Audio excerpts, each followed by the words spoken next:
The Board of Trustees of the Lamar Consolidated Independent School District is called to order at 6:30 p.m. This is the regular monthly board meeting being held on December 12th, 2023. We have a quorum with 6 members present. Mr. Hubenek is not available tonight. Please join me in a moment of silence to observe as you feel appropriate.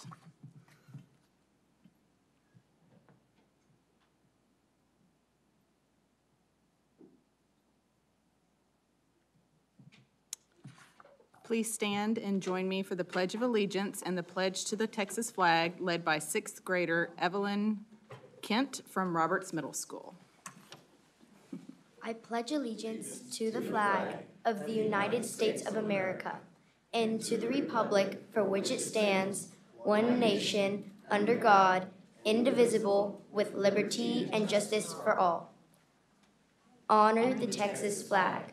I pledge allegiance to the Texas, one state under God, one and indivisible.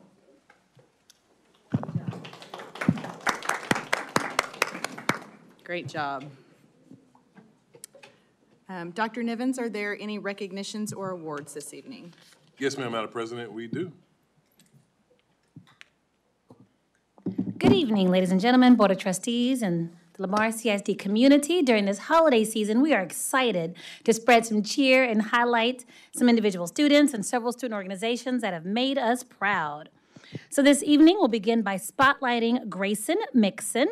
Grayson is an 8th grader from Wright Junior High who was recently named winner of the 2023 I Am Texas Writing and Art Contest. This contest is hosted by the Bryan Museum in Galveston, and she was selected as the top middle school art winner for her art piece entitled Another Long Day.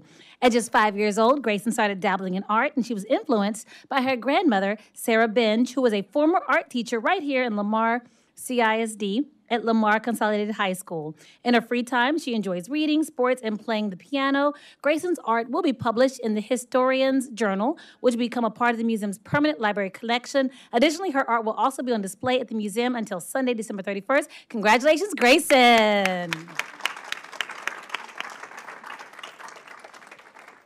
For our next recognition, we are proud to spotlight 6 elementary schools and their student council organizations for winning the 2022-2023 Texas Elementary Principals and Supervisors Association, that's TEPSA, Student Leadership Award. This award was established in 2018 and recognizes outstanding Texas Student Council and student leadership teams.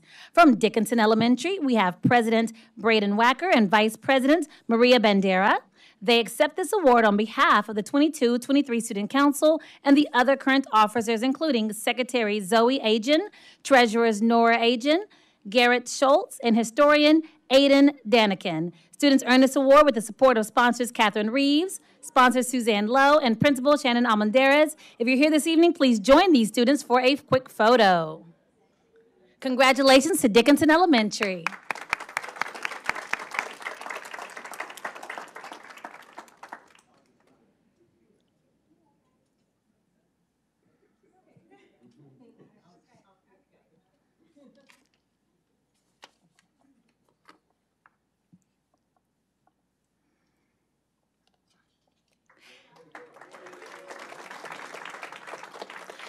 From Hubenak Elementary, we have President Fatima Hakimova, Secretary Grace Weedy, and they accept this award on behalf of the 22-23 Student Council and the other current officers, including Vice President Michaela Helmke, Treasurer Lucas Denman, and Historian Andre Thomas. Students earn this award with the support of their sponsor, Patricia McGrath, Marlisa Morton, Tracy Wynn, and Principal Ernie Bainbridge. If you're here this evening, please join these students for a photo.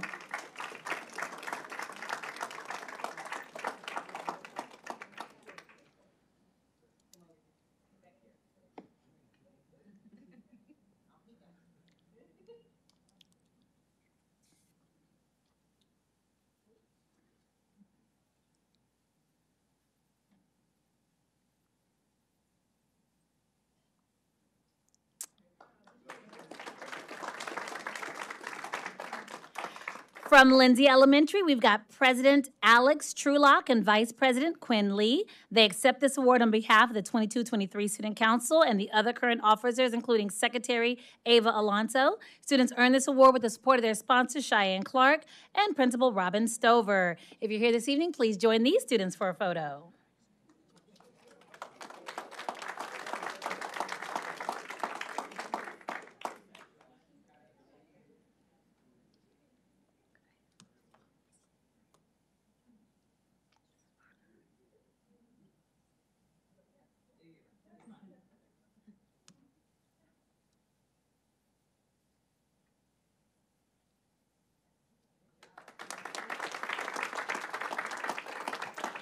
From Williams Elementary, we've got classroom representatives, Kaveh Sargarfa and Olivia Grovas. They accept this award on behalf of the 22-23 Student Council and the other current officers, including Casey Reed, Leah Castellano, and Aiden Clemens. Students earn this award with the support of their sponsor, Yvonne Pena, and their principal, Lacey Croson. If you're here this evening, please join these students for a photo.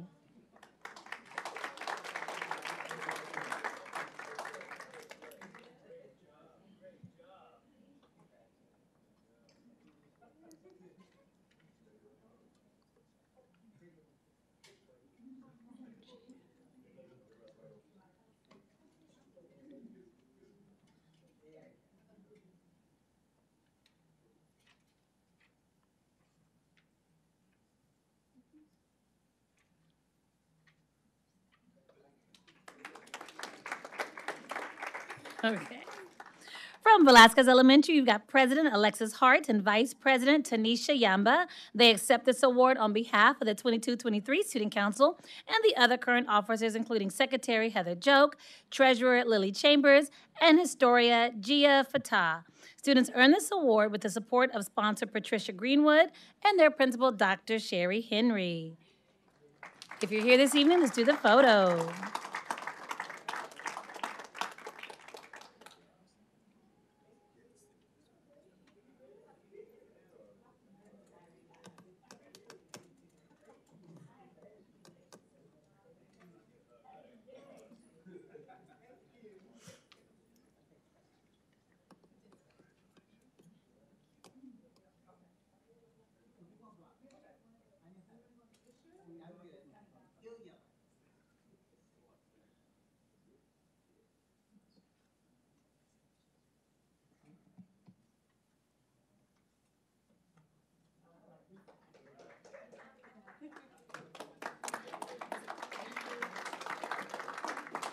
From Ray Elementary, we've got President Christian Perez and Vice President Kiana Ariano. They accept this award on behalf of the 22-23 Council and the other current officers, including Secretary Natalie Del Cid and Treasurer Colton Lewis. Students earn this award with the support of sponsors Shelby Hawthorne and Jamie Lee, and Principal Ben Perez. If you're here this evening, please join us for the photo.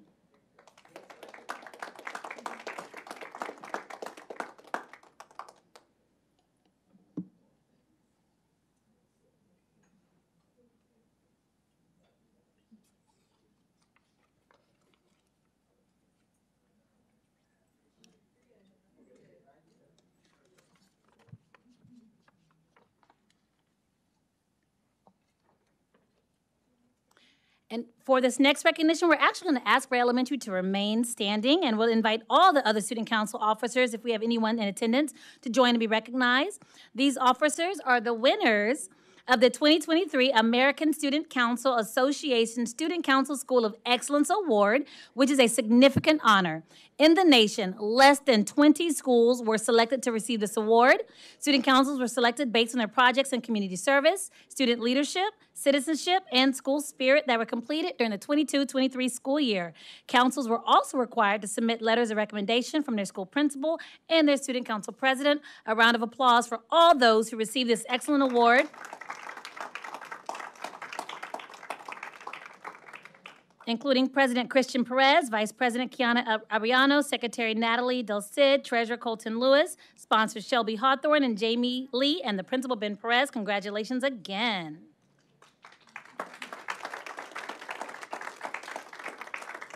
The UIL 5-8 State Marching Band Contest. In the UIL 5-8 State Marching Band Contest, 18th place and 14th place went to two schools right here local in Lamar CISD. Tonight, we are recognizing student leaders from two of those campuses who advanced to the UIL State Marching Band Contest. Last month, more than 6,000 students from the top 35 5A marching bands in Texas competed at the UIL State Marching Band Contest prelims in the Alamo Dome in San Antonio. And we are proud that more than 400 students from our very own Foster and Fulshire High School competed. To reach this elite contest level, the bands must earn a superior rating standard at their regional contest, then place in the top 3 in area finals. And this is the 6th time that the Falcon Band has advanced to state. They advanced as a 4A band in 05, 07, and 2013, and as a 5A band in 2019 and 2021. We're going to start by recognizing the Foster High School Falcon Band, which finished in 18th place at state. Please come up as your name is called. Drum majors Claire Fiven, Cassandra Davies, Elizabeth Cook, Kendall Deshawn, brass captain Evan Donovan, woodwind captain Morgan Saunier, drill instructors Ethan Garcia, Matthew Malinak, Kaven Lim, Luke Kiesler, Victor Lugo, Chelsea Brown, guard captains Caitlin Haynes, Hannah Paris, Cecilia Saldana, Elaine Bawa, and our band directors, Eric Saunier, Brian Almond, Jeremiah Salisbury, Maurice Bouton, and Riley Hagen.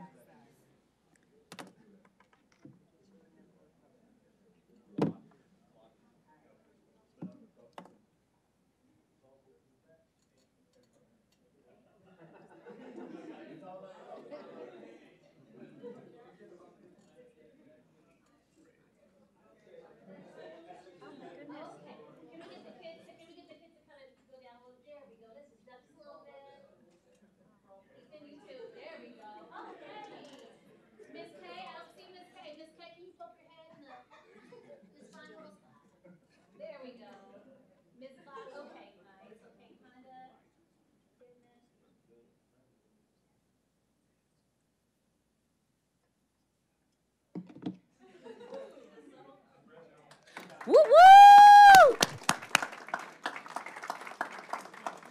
Okay, now we're going to recognize the Fulshire High School Charger Band, which finished in 14th place in state. This is the 3rd time the Charger Band has advanced to state. They also advanced in 21 and were the top 10 4A finalists the first year they advanced in 2018. Please come up as your name is called. Drum majors Teji Bobo, Andy Jacobson, Maxine Buena, student leadership team Celine Locke, Caleb Rafanan, Ian Reynolds, Samuel Everton, Charlene Rainwater, Amaya Sanders, Noah Heslep, Brennan Pfeiffer, Mayan Bickham, Vestel Gonzalez, Samantha Houston. Band directors Amy Bennett, Dr. Kenneth Cox, Eric Crummell, Andrew Lee, Nathaniel McReynolds, Christine Malenkoff, and Javier Navarez. Congratulations to the Fulshire Charger Band.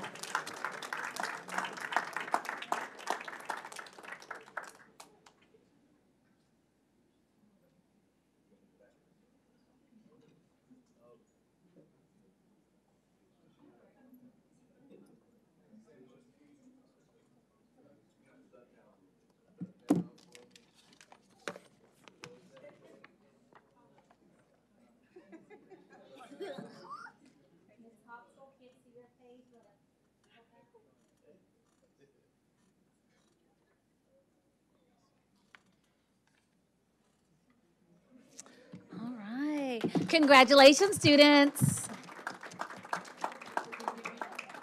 Madam President, Dr. Nivens, this concludes our recognitions for this evening.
Dr. Nivens, are there any introductions this evening? No, ma'am, we don't have any. Okay, we will now have board member reports. Trustees, please keep your comments and reports to 1 to 2 minutes if possible. Yeah, I'll just say that last week I met with 3 different groups of parents, and I just want to say I love being a conduit of information. Our website's got a lot of info. If you guys cannot get, and I'm talking to the camera, I'm talking to everybody in the room, if you can't get information that you're seeking through your principal, through your teacher, and we're all volunteers here, and so maybe I'm not your official board member, I'll do my best to help you get that information. But I just wanted to give a shout out to the 3 groups that I met with, and I really appreciated the good-hearted nature of which they invited me and the rapport that we had when we met. So thank you.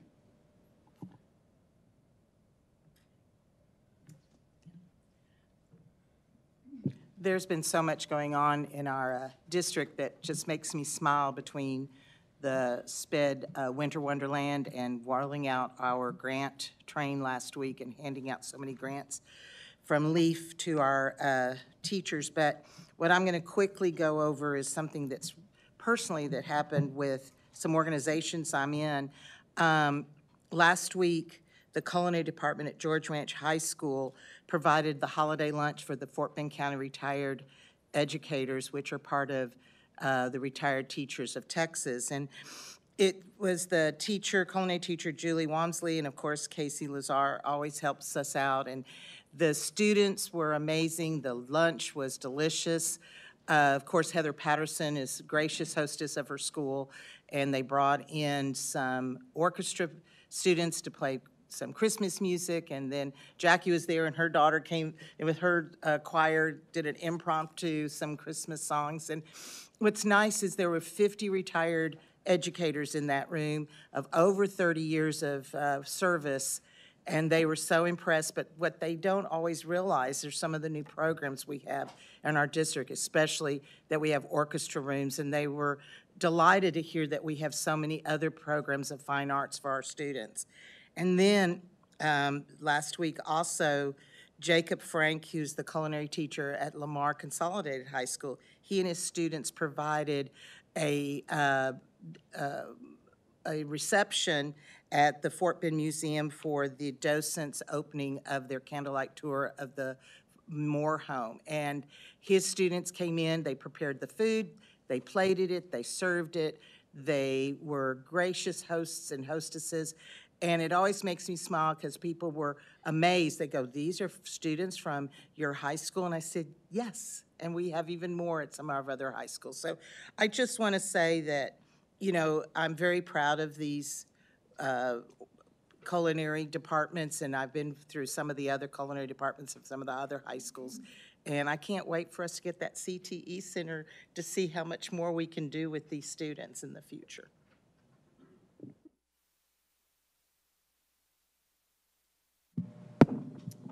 Okay, Dr. Nivens, do you have a superintendent report?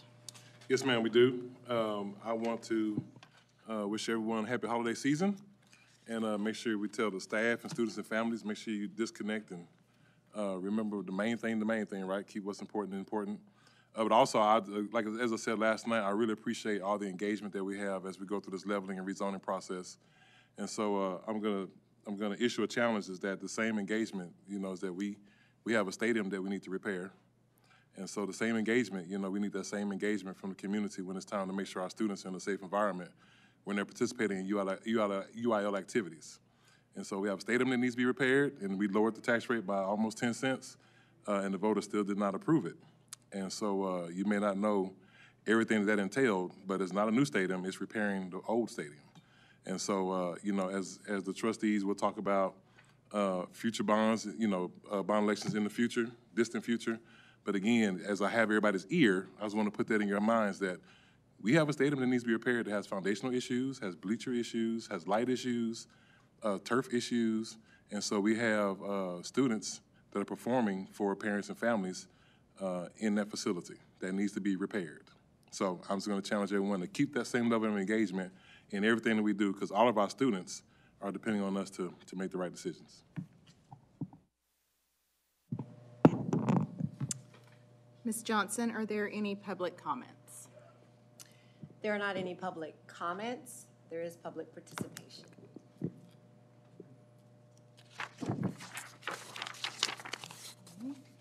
At this time, we'll take action on the consent agenda. Are there any items that the board would like to pull? No? Okay. So we're going to do public participation now? If anybody.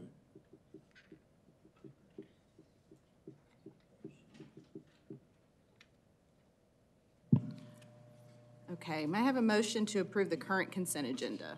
I'll make that motion. Mr. Lambert, do I have a second? We'll make it. Okay. Any discussion? No discussion. Now call for the, oh, I'm sorry. That's okay, no. With the Kickstart program, it says that they have a curriculum. Have you seen the curriculum, Dr. Nens? I have seen the curriculum. Actually, I was, when I was a middle school principal, I brought the Kickstart program to my middle school. I have seen the curriculum. If we have, who's here that, anybody else that can talk about the curriculum for Kickstart?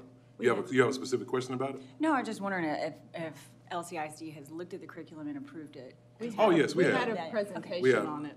Oh, okay. I don't know if you had a specific question about it, but No. basically, it's a character counts-driven curriculum.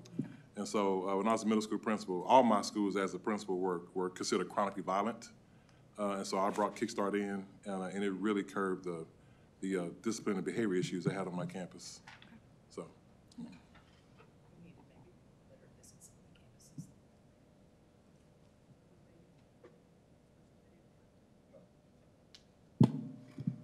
Okay, I'll now call for the vote. All in favor of approving the consent agenda, say aye.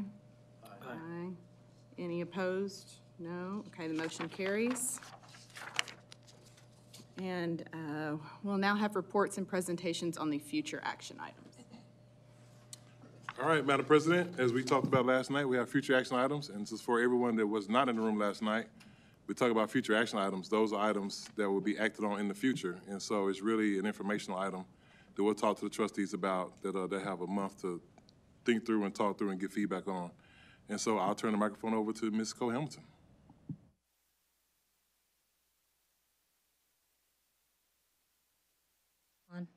Good evening, Madam President, Dr. Nivens, Board of Trustees. So as a fast-growing district, we have three approaches to managing our enrollment. One approach that we take is to cap and overflow, and that is when a campus has reached its capacity. We close that campus to new enrollment, and we send those new families, new students to a neighboring campus. We currently do have several capped campuses in Lamar CISD. Another approach we take to managing our growing enrollment is to simply build new campuses, and we do that traditionally through bond funds. And when we have to build new campuses, we have to rezone to create the population of students who will attend those campuses. And the third approach that we take to managing our enrollment is leveling. And leveling is when we look at all of the enrollment across our district. We identify campuses that are over capacity, and we identify campuses that are underutilized. So over capacity have a really high enrollment, underutilized campuses that perhaps have low enrollment, and we look at how can we shift students to better balance enrollment. So we call that leveling. For this presentation, we're going to talk about the new campuses that we have opening and how we need to rezone. So with Melton, Randall, and Terrell Elementary opening in August of 24, and Elementaries 35 and 36 opening in August 25, Lamar CISD needs to rezone some elementary campuses to create the population of students who will attend these new campuses. Board of Trustees, you have established some guiding criteria that helps us make these decisions regarding rezoning. Our attendance zones are carefully drawn to optimize school facility use while balancing enrollment with capacity. Overcrowding is addressed, and neighborhoods and schools are kept intact as much as possible. Safe traffic patterns are considered for elementary students, and communication, of course, is key to share with parents any potential changes. Trustees, you've also established a rezoning process, which begins with our district demographers developing several map options for consideration. They work with the administration to develop those options. The board will vet and approve which draft maps move forward to the attendance boundary committee to review and provide feedback on. At that same time, the district will open a survey targeting areas potentially impacted by rezoning. The district will establish an attendance boundary committee to review and consider survey results and options, and the committee will rank the options, and the ranking is presented to the Board of Trustees. Administration presents those rankings to the board, and the board will select and approve zoning plans. And so that's precisely where we are right now, is just looking at potential draft options. But more about the ABC, the Attendance Boundary Committee.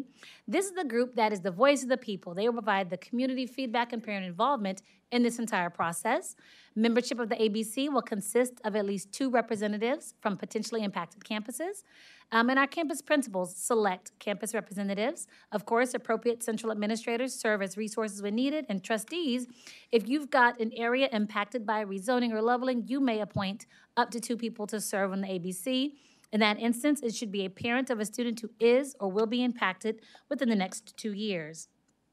And so this slide just shows the rezoning timeline, just to share with you and our community where we are in the process with rezoning for Melton, Randall, Terrell, Elementary 35 and 36. So in October, Cabinet reviewed some initial options.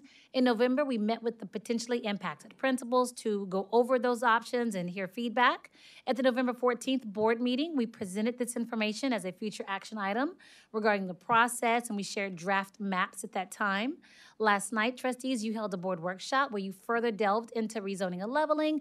You had the opportunity to provide feedback and to continue to refine the maps. And then tonight, we're just revisiting the item again just to make sure there is clarity for you all and members of our community. But the next steps, so the next steps, we will form our ABC. Our campus principals right now are deciding who's going to represent their campuses to serve on the ABC.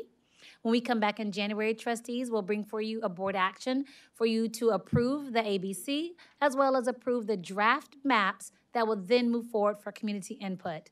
Community input is so vital in this process. Anytime we rezone or re-level, this is something we want to do with our community and not merely to our community. And so if a community member does not have a chance to serve on the ABC, taking the survey is a way for them to let their voice be heard. So the survey will open the day after the board meeting, so January 17th. It'll conclude at the end of January. We'll take those results and we will share that with the ABC as well as the trustees, and then we'll also put that information online. The ABCs for Milton Randall 36 and the ABC for Terrell 35 will meet. They'll discuss options, and they will provide a ranking to the Board of Trustees. Trustees, you've also established in your process the opportunity for the ABCs to create an additional map for consideration. If they decide to do that, we have now updated our timeline to build in an additional survey. If we've got to put that additional map option out, that's going to be a tighter window, but we did update our timeline to accommodate that additional survey if needed. In February, trustees will bring the future action item to you as an initial review, and then March. March is when we're asking trustees to make a decision regarding the new attendance zones for the 5 new elementary schools that are opening over the next 2 years. So we're going to first take a closer look at Melton Elementary, Randall Elementary, and Elementary 36. Trustee Box, this mainly impacts your district.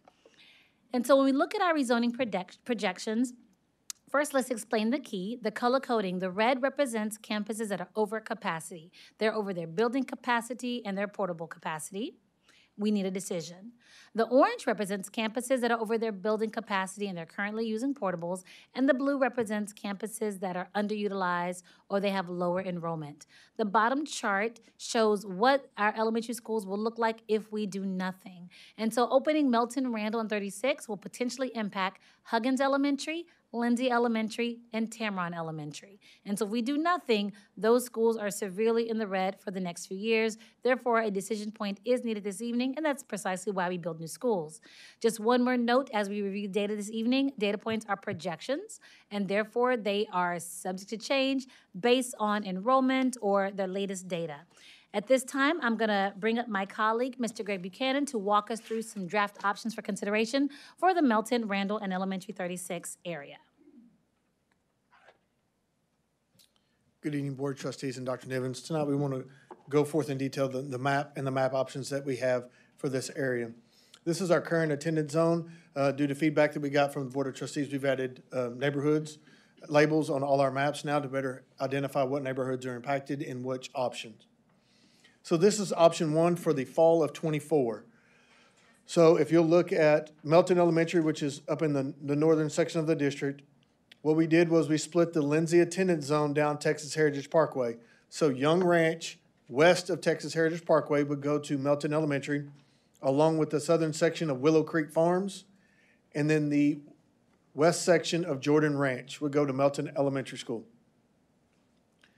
Then Tamaron Elementary would be impacted in the southern section. It has a triangle shape just east of Texas Heritage Parkway that would go to Randall Elementary.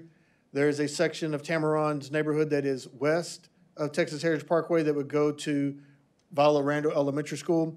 And then both sections of Cross Creek Ranch would go to Viola Randall Elementary School for the fall of '24 in option 1. So now we have option 1, fall of '25, side by side. The differences in the map, Melton and Randall's attendance zones do not change in this option. What neighborhoods are impacted would be Tamaron West. Would come off of Tamaron, Cross Creek West, Pecan Hill, and 2 undeveloped sections currently would move into Elementary School 36, which is in the Cross Creek West neighborhood. Are there any questions about option 1 for fall of '24 or fall of '25? That section by Tamaron that you mentioned, the triangle, is there a natural barrier there that makes that triangle worth splitting off? There is a pipeline that comes. So if you'll notice, there's a pipeline running this way, and then there's another pipeline running this way. So I wouldn't say natural barriers, but there are sections of the neighborhood. Gotcha. Yes, sir, the pipelines create greenfields through those sections.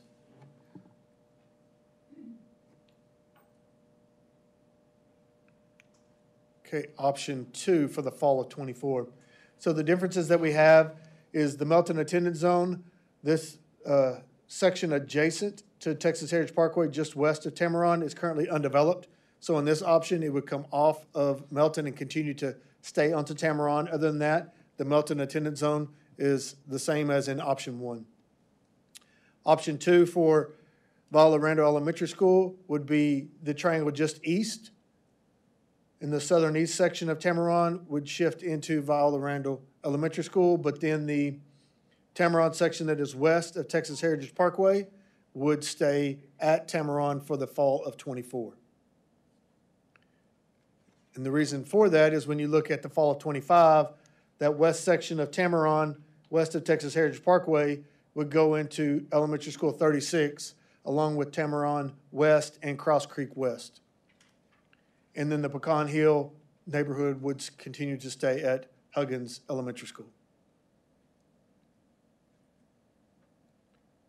Are there any questions about option 2, fall of '24 or fall of '25? Mr. Buchanan, it just dawned on me. So that the west part of Tamaron would be rezoned twice within 2 years? Is that what I understand? No, sir, not in option 2. Option 2, it would continue to stay at Tamaron for the fall of I got '24. And the reason it would stay there in the fall of '24 is because in the fall of '25 is when Gotcha. it would move in this option. All right, thank you.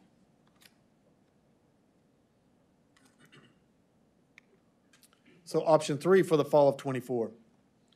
The Melton attendance zone is identical to what it was in option 1. The Viola Randall Elementary School attendance zone would stay the same on the northern section, but what it does is go south of 1093 to pick up Fulshire Run and Bodark Estates in the fall of '24.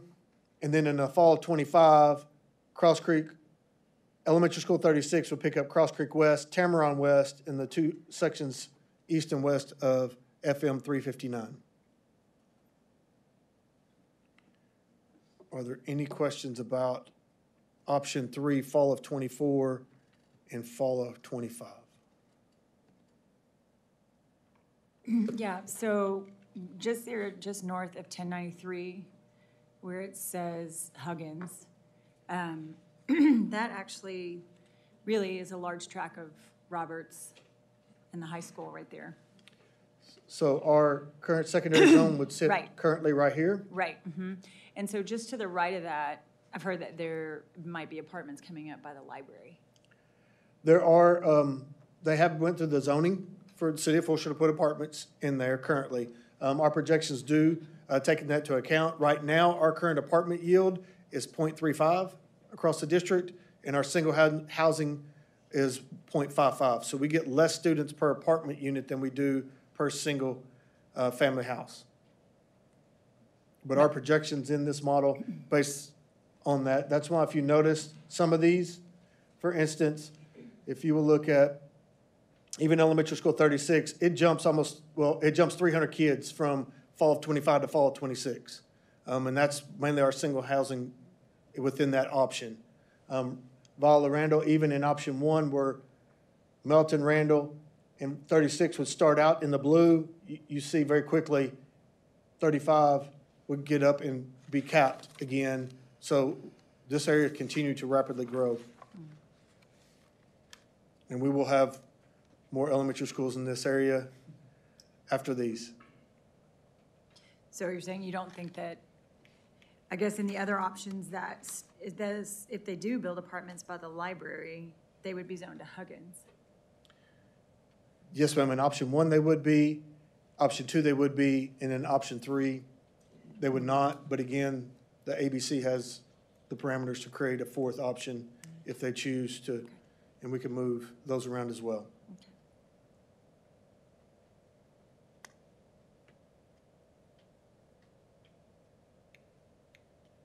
Are there any questions about Melton, Vala Randall, and Elementary School 36 rezoning? Thank you. Thank you. We're going to take a quick break for just a minute.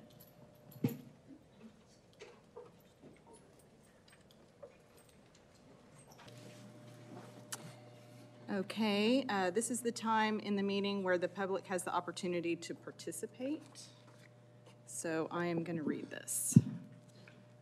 It is the desire of the Lamar Consolidated ISD Board of Trustees to appropriately and effectively fulfill its governance role in accordance to best practices for quality organizations and to the applicable provisions of the Texas Education Code.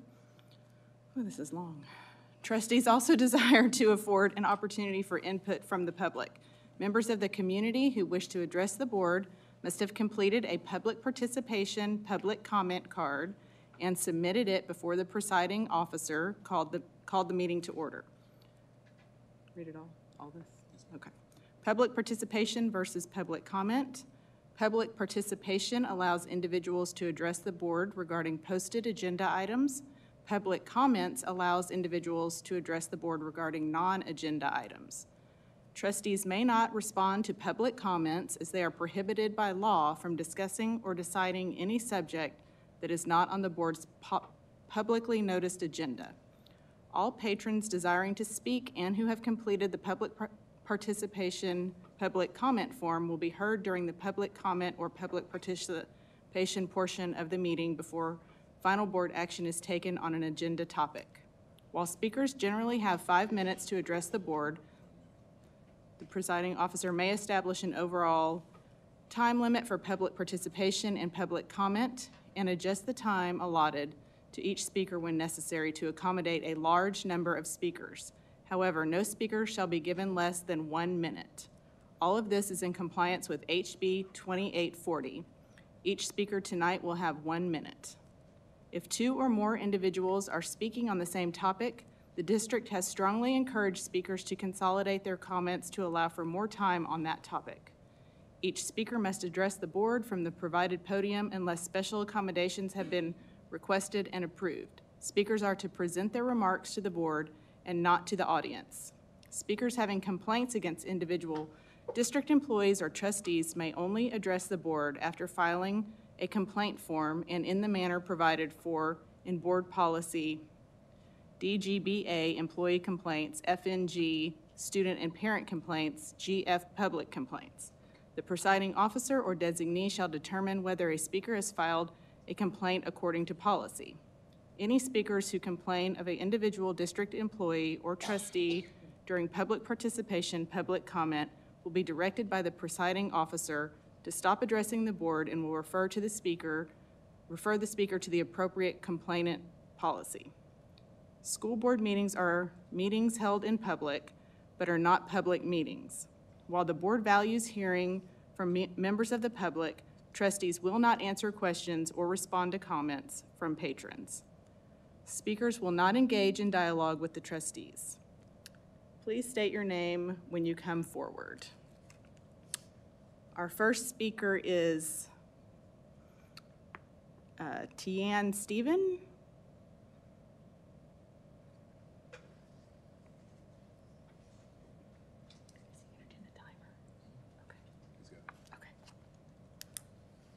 Hi, everyone. Good afternoon, Madam President, board, and my fellow CISD community members. My name is Tian Stephen, and I'm here to discuss the leveling issue with regard to Frost Elementary.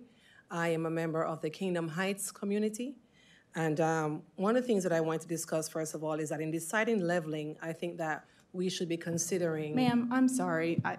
If you're here to speak on Kingdom Heights, I think we had you in the wrong group. Oh, okay. I'm sorry, so we'll get you back right after we do the presentation on Kingdom Heights.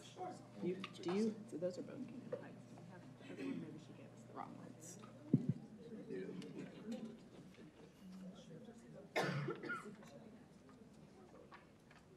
Okay, I guess we didn't have any speakers on this. Sorry. Okay,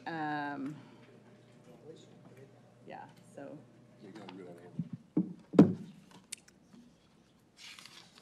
All right, our apologies, ladies and gentlemen. Our assistant had a family emergency, so she had to leave. So, anyway. All right, Okay, Ms. Whalen. trustees, to continue with the presentation regarding rezoning, we're now going to look at the opening of Terrell Elementary and Elementary 35. Again, Terrell Elementary opens in 2024. Elementary 35 opens in 2025. This will impact the following trustee areas: Bronsell, Box, Danziger, and Lambert. And so in looking at the projections for this area, this rezoning will impact Adolphus Elementary, Bentley Elementary, Hubenack Elementary, McNeil Elementary. Again, the same color coding applies. Red represents campuses that are over their building and their portable capacity. Orange represents campuses that are over their building capacity. And the blue represents campuses that can absorb additional students. They are operating under capacity. The data chart at the bottom shows what these campuses would look like if we did not open any elementary schools over the next few years. And you'll see that Bentley and Hubenack are in the red next year. These data points, again, are just projections and therefore represent estimated enrollment. And Mr. Buchanan is going to present the following options for the Terrell and Elementary 35 rezoning. Good evening, Board Trustees and Dr. Nivens. Tonight we want to bring forth maps regarding the opening of Terrell Elementary and Elementary School 35. Again, due to feedback that we got from the Board of Trustees, we've added neighborhoods that will be impacted onto our map to better identify what areas will be moved. So for the fall of '24 in option 1, the current neighborhoods would be Covey Trails, Canyon Village, Canyon Springs, Canyon Lakes, Candela, Hidden Lakes would make up the Terrell Elementary School attendance zone. All of those neighborhoods would be coming off of Bentley Elementary School. For the fall of '25, Elementary School 35 is located at the corner of Bel Air and FM 723. So in option 1 for fall of '25, Horseshoe Ridge, Canyon Gate, Briscoe Falls, Lakes of Bellaterra, West, Talavera, Rolling Oaks, and Rollings Creek. And people that live down 723 would go to Elementary School 35. That attendance zone will be pulling both from Bentley Elementary School and Hubenack Elementary. Hubenack Elementary the campus has been capped the longest within our district. It's been capped since 2021. Are there any questions about option 1, fall of '24 or fall of '25?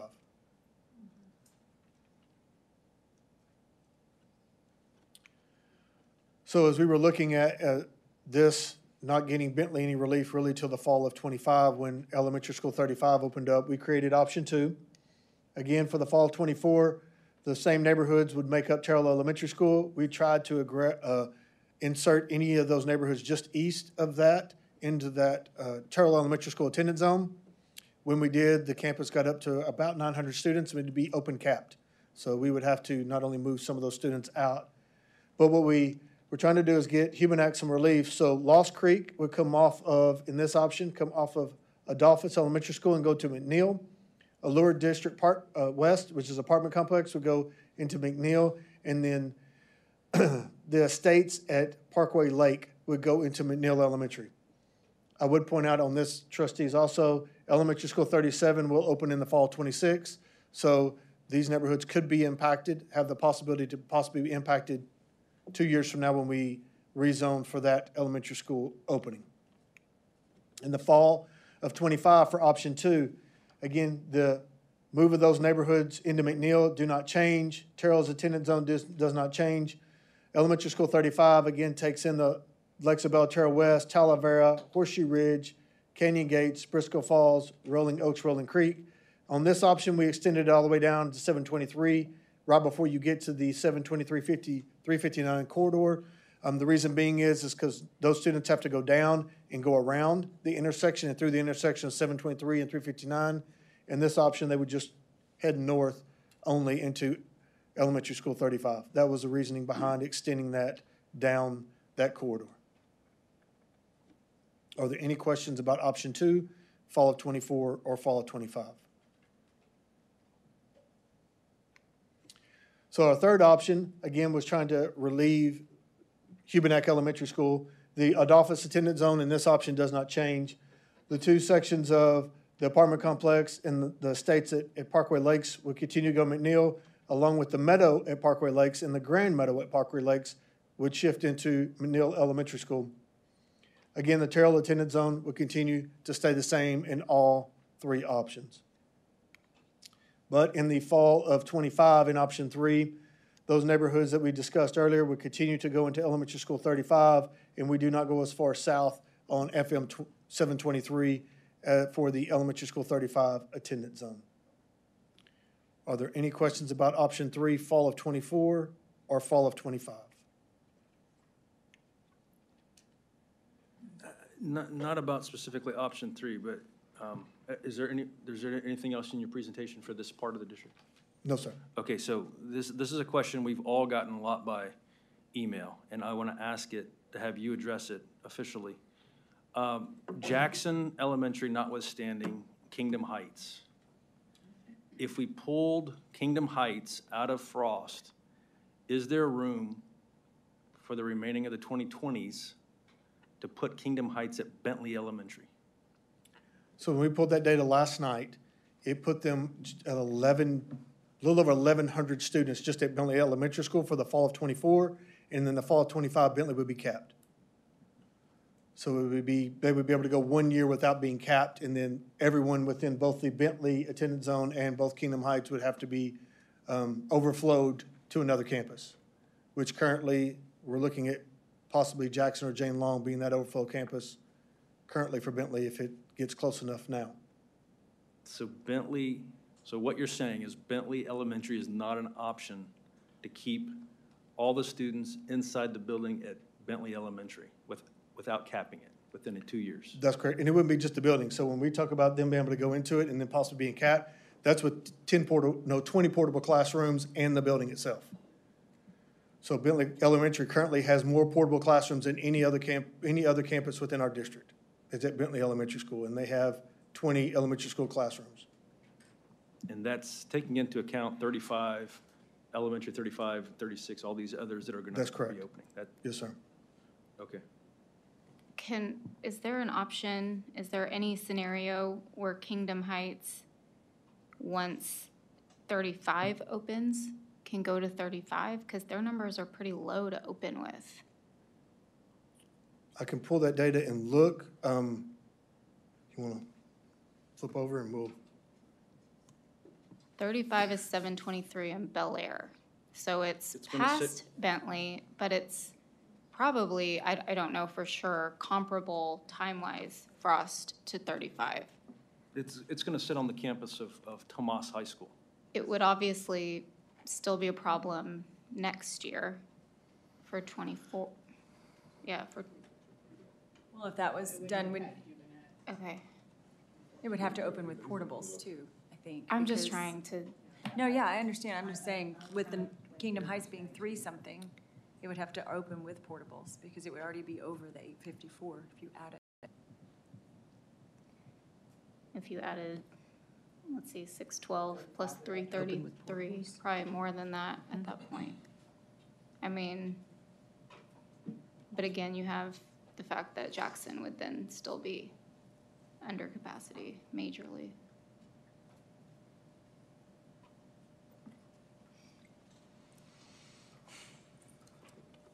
So I actually kind of drove that today a little bit, but that was my question, but then I don't want to hurt Hubanet, because again, they've been capped for 2 years, and it seems like that school has never been able to get the relief it's needed for the last 5 years. Where do we send the capped kids from Humanet? That just depends. They go kind of everywhere. Right now, they go to Huggins and McNeil. So currently, it would open up capped. Whew, okay. So the only way for us to be able to make that happen would be more than likely having to pull Talavera West and Talavera off of Elementary School 35, leaving Hubanet capped, and they would not receive any relief until possibly Elementary School 37 would open up in the fall of 26. So they would continue to stay capped until that point, not knowing what would happen around Adolphus, because there's some neighborhoods in there that would, what would have to happen to make that. Okay.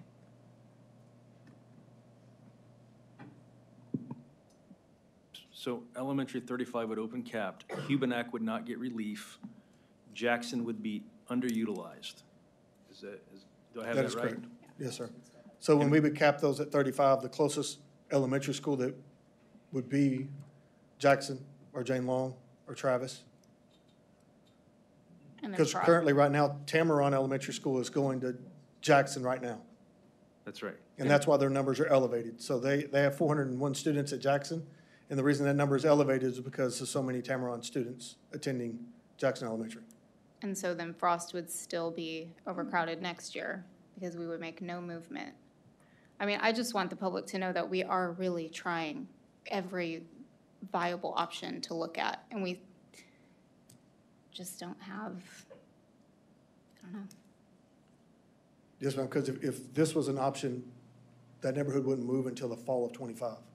So again, we would still have what we're dealing with at Frost for the fall of 24 school year. Those kids at Jackson, which Tamaron school are they going back to? Just Tamaron? Okay. Well, it would depend on what option, because some parts of that Tamaron attendance zone are going to Randall, some may go to Melton, so they would just go back to whatever their new attendance zone would be, however that flushes out through the process. I'm not sure that makes a difference, or if the Kingdom Heights folks know that, but Jackson Elementary does have a current population from the north part of the district that's bussed down, because the north part of the district is capped. It's so many different campuses. That is correct.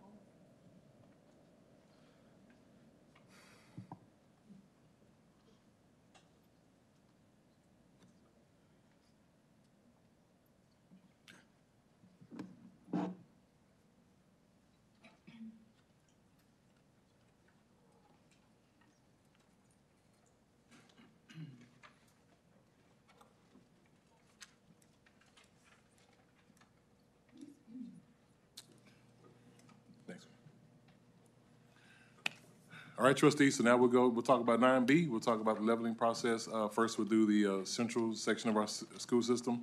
So Ms. Cole-Hamilton is coming up. And then as soon as they're done, then we will go to our public participation for the central leveling.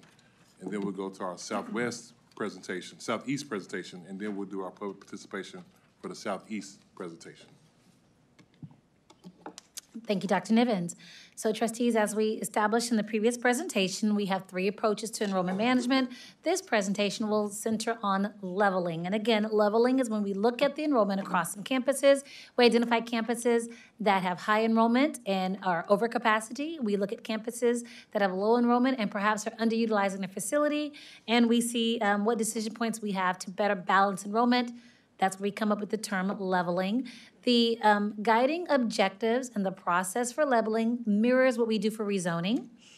In addition, we will have an ABC. The Attendance Boundary Committee also will be utilized for the leveling process.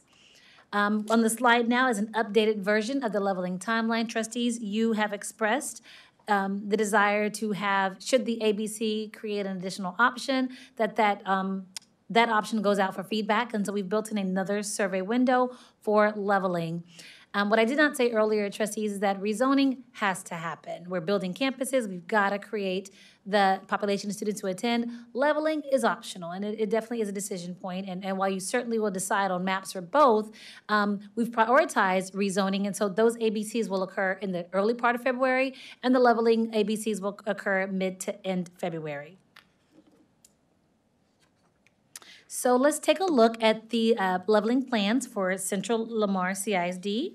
The leveling plans that impact this area of our district fall in the zones for Bronzell, Danziger, Hubenack, Lambert, and Welch. And looking at the projections that we've been sharing, again, the color coding remains the same. So red over capacity, building and portable capacity, orange just over the building capacity, and the blue represents opportunities. These are all the campuses that are underutilized. And so if we level the central area, we're looking to impact the following campuses: Austin Elementary, Frost, Jackson, Long, Pink, Smith, and Travis. The bottom chart represents what happens if we do nothing. And if we do nothing, trustees, you see a lot of the blue, the campuses that are underutilized. While Frost Elementary is in need of a critical decision point, they will be over capacity. Again, these are all projections, and based on feedback last night, trustees, you asked for us to create an alternative, option 3. And so Mr. Buchanan is now prepared to share some updated maps. Good evening, Board of Trustees and Dr. Nivens. Now we want to bring forth a discussion about maps, options for the central leveling of Lamar CISD. This is our current attendance zones that are laid out for each of our elementary schools, along with the neighborhoods that could or would be impacted through this.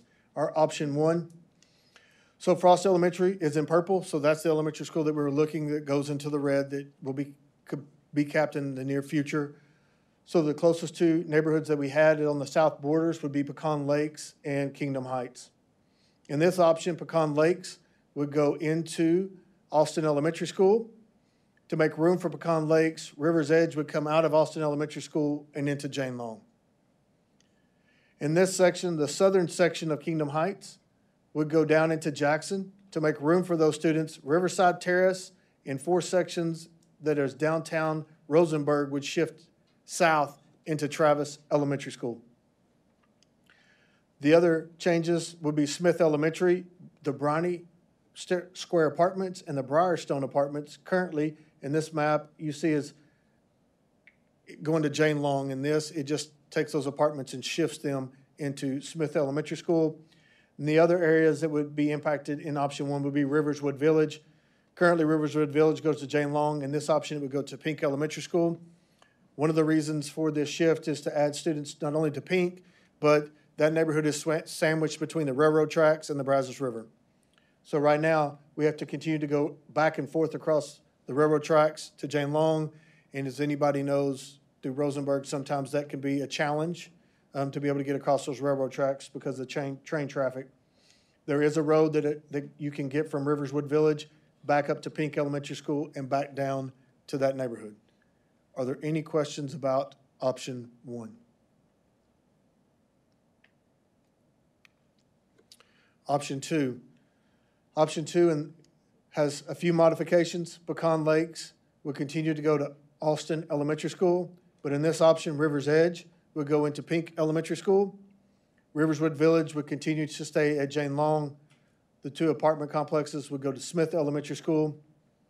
The Kingdom Heights southern section would go down to Jackson, and then Riverside Terrace and the other sections of Rosenberg would shift south into Travis Elementary School. Are there any questions about option 2?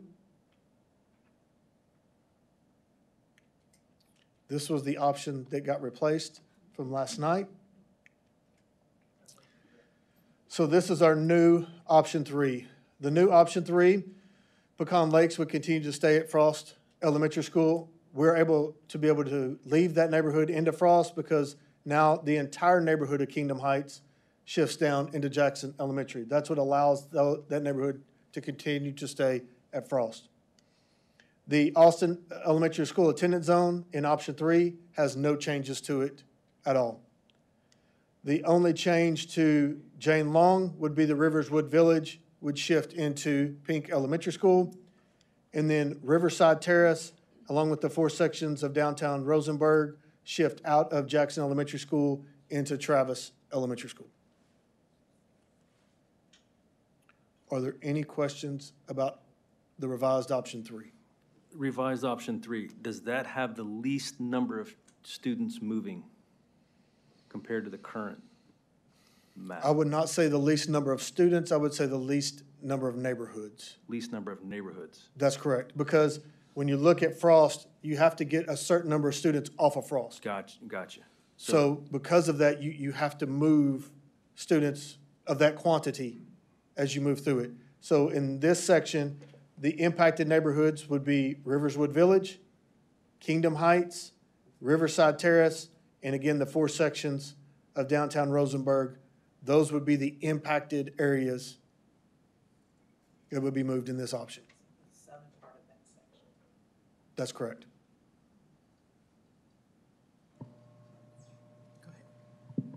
I would like to say to the public that these are just options that are based off data and numbers. The human element will come in with the surveys and the attendance boundary committees. And so for the ones that are watching online and here in the room, this is data and numbers, algorithms, math. When we bring in the community, that's when we get the human. That's where we can talk about the turning left. There's a lot of other things that we will still need to discuss, and definitely the part of it is we got to have the community feedback. And I love the amount of engagement that we're doing. So again, these are just options based off of math. I had several people ask if there was an option for Kingdom Heights to be split between Austin and Bentley. So I'm bringing that up just because several people asked that.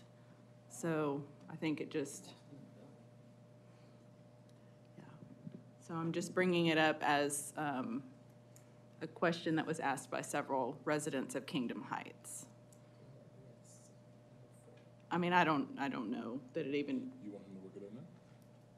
I don't know what the split would be, though. It's So- it would be 219 would go to Austin Yeah. and 114 would go to Bentley. I mean, So I don't know that that's a viable option, but I did want to bring that up because it was asked by several community members in Kingdom Heights. So Kingdom Heights, there's a southern section, a northern section, and then they have a section that's continued to develop back towards the east. So you would either take two of one of the other to move in different directions. We can try to create a map now if you want, just to see what the numbers. Okay.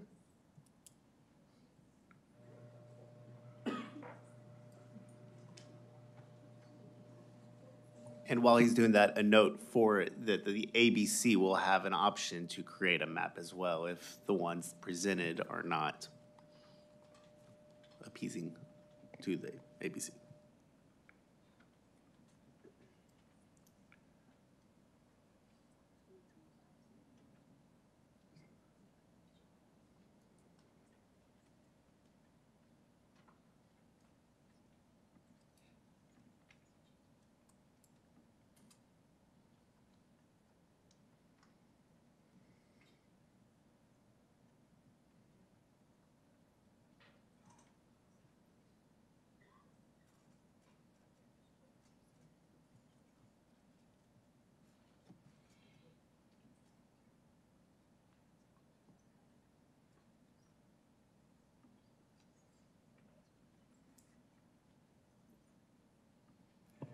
Want to make sure that we also realize that, I'm not sure which section of that is, but that's going to be having a lot of new homes built soon also. So that needs to be factored in. How long, if there was a split, how would that affect in the long term?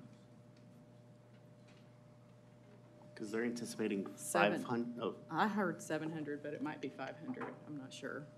So that needs to be factored in so no one gets moved twice. And so did you say, let's say it's 7 homes and the data is like 0.55, so that means about 350 kids to expect from 700 homes? And that is pre-K through 12th grade. So Okay. some of those students may Oh. be split to secondary, some may be split to elementary. Okay. Because right now, what we're seeing a yield come out of there, majority of our neighborhoods are growing pre-K through 12th, not just elementary only. Yeah.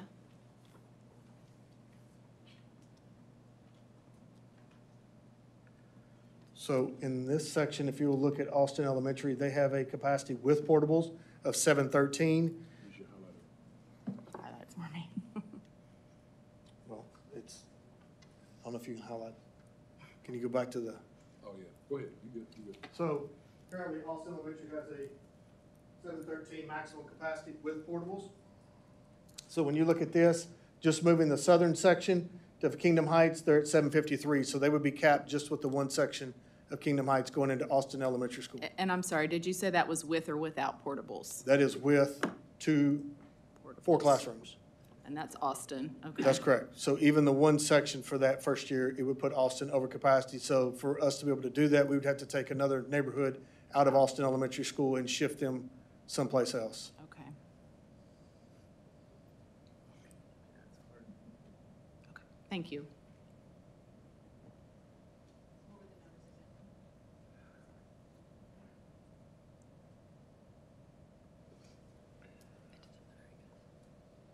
This report will only be for Bentley for the fall of '24. I have to go into another option when.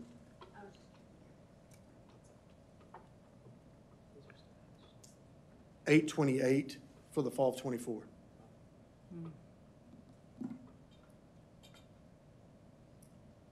Thank you. Yes, ma'am.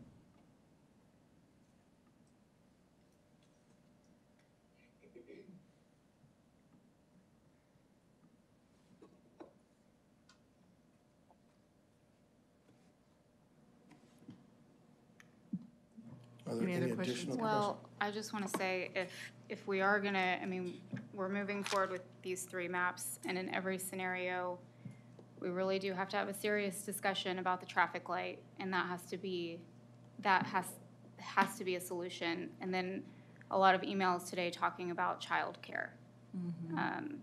What is the after-school childcare at Jackson currently? And then what options do we have? They don't have one, right? Do they not have one? Most of those kids probably go home or to a, Well, I know we have the Family Boys and Girls Club over there. If Yeah. that's, But I'm Does- sure at that time, if that, childcare would come in and there'd be an option. because does Frost have after-school care at there? So They have that whoever gingerbread. is there, I mean, we usually get different, so the Boys and Girls Club is building their new building right now, right now on that road. They are currently doing after-school care at Jackson. Attack Poverty Friends of North Rosenberg does an after-school program as well. So there's 2 right there. Right now, they are working tandem with each other. But because the Boys and Girls Club building is, it's gonna be a brand-new, beautiful building that the county helped come alongside and help build for them. So, but they are currently operating that. does the district still have, that we contract out to Gingerbread House, YMCA, and what's the third one? We do. And so the campus principal has a process they go through when they select after-school care for their campus. So that's what I was going to ask you to elaborate on, or somebody. What would be the process if there's no daycare currently that picks up at Jackson Elementary? Does Lamar have a hand in helping or getting a daycare, a private business Yes. there? Yes. And what could the district do in addition to the citizens to help facilitate that? No, we have a process in place. We don't need help from citizens on that because when we did Morgan, when Dr. Gibson opened up Morgan, he interviewed daycares and institutions that wanted to come in and provide that, and then he went through a process and selected it. It'd be the exact same thing that we've been doing for a long time. So it's a system that's set in place already. And so Principal Smith would just, we already have it there. If she wanted to change it, she would go through that process and change it. But And who is it currently at Jackson? Ashley Smith is the principal. No, who's the daycare service? Well, Boys and Girls Club operates an after-school program, and so does Attack Poverty Friends of North Rosenberg. They do a free UCAN tutoring program. Do we offer, this is broadening the conversation a little bit, do we offer, and these are private businesses, these daycares, kids are kids, anybody who wants to come to any elementary and pick up, do we work with those different groups? We do. So any daycare owner or chain out there could potentially say, hey, I see enough students at Jackson, and I can go and I'm gonna run my van by there every day. Is that? As long as they coordinate with the parent. And so if the parent has, a connection set up with Nivens Daycare already, then as long as Nivens Daycare will take the van over there and pick them up, then all that stays in place. If they don't have an option, then the principal will establish an option on that campus and that child can stay there. And so there are multiple options on however the family's needs can be met. If the family said we can't get them, they have to be there, we'll provide that at the campus. If the family says I already have an established relationship with someone, and if they're gonna come pick them up, then we'll do that. If they can't come pick them up, then they can stay at the campus in the campus daycare. So it sounds like if it happens, it's a great business opportunity for somebody out there. If It is, but we have a rigorous process. We have a process. We have a process.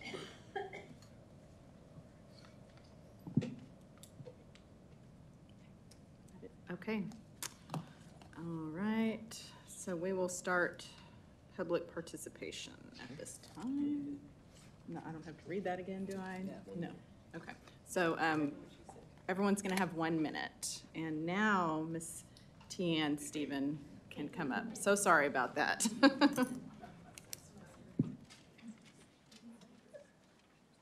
Pardon me? Okay. Hi, everyone. It's me again.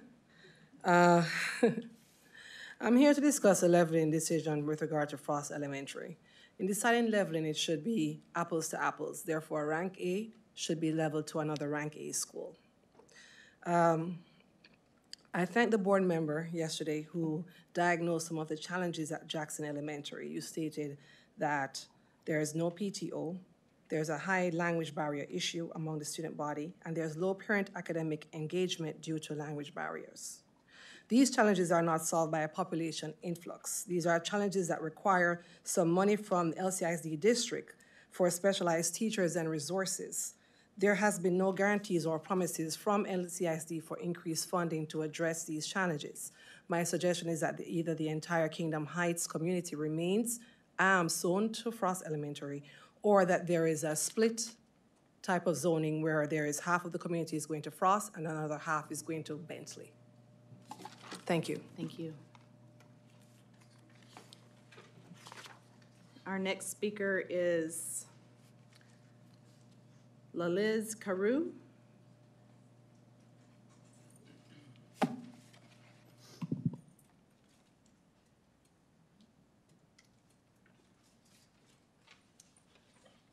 Good evening, Board of Trustees. My name is Laliz Carew. I am a mother of a student that goes to Frost Elementary School, and I am here just to state the facts that if my son do get transferred to Jackson Elementary School, as you can see here, Frost Elementary School is 118, Texas Elementary School, while Jackson is 1,673. So as previously stated, apples to apples. You're going from an A to about a C.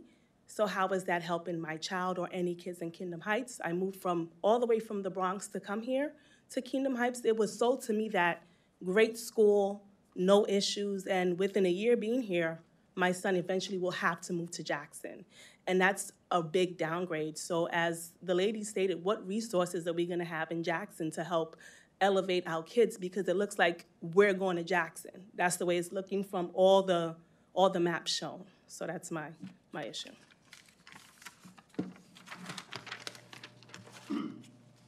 Our next speaker is Erica Garcia Arredondo.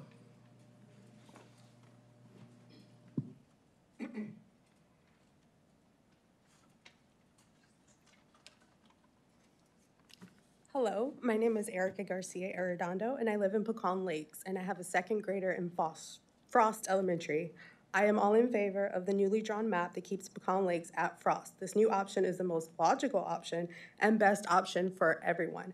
This will relieve Frost of overcrowding for years to come, and in addition, Kingdom Heights will stay on the GO track. They will stay together as a community, and they will be provided with their own school, basically, as they will be the majority at Jackson. They will also have the ability to make the greatest impact on Jackson for the best, as them becoming the majority will change the culture and dynamic of the school. I have seen all the PTO has done for Frost. This option will also create the least impact on other schools and communities such as River's Edge and Austin, as you will not have as many communities move and schools will basically stay as is. That's it. Thank you. Our next speaker is Mindy Marin.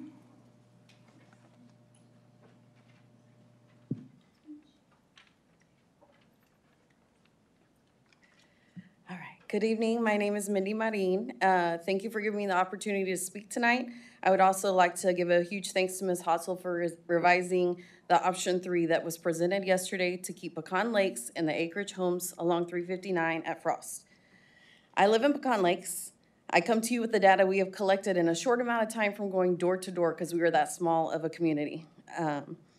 Our neighborhood is established with only 327 houses. 72% of our houses do not even have kids.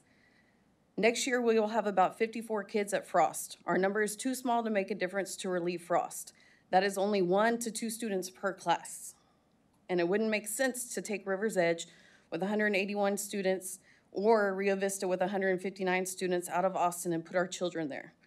The numbers do not lie. Like Lance Williams said yesterday, moving Pecan Lakes from Frost would be a maximum loss with minimal gain. Thank you for your time. And also I wanted to mention other schools have to turn left without lights. Randall, several neighborhoods have to turn left. Our next speaker is Lance Williams.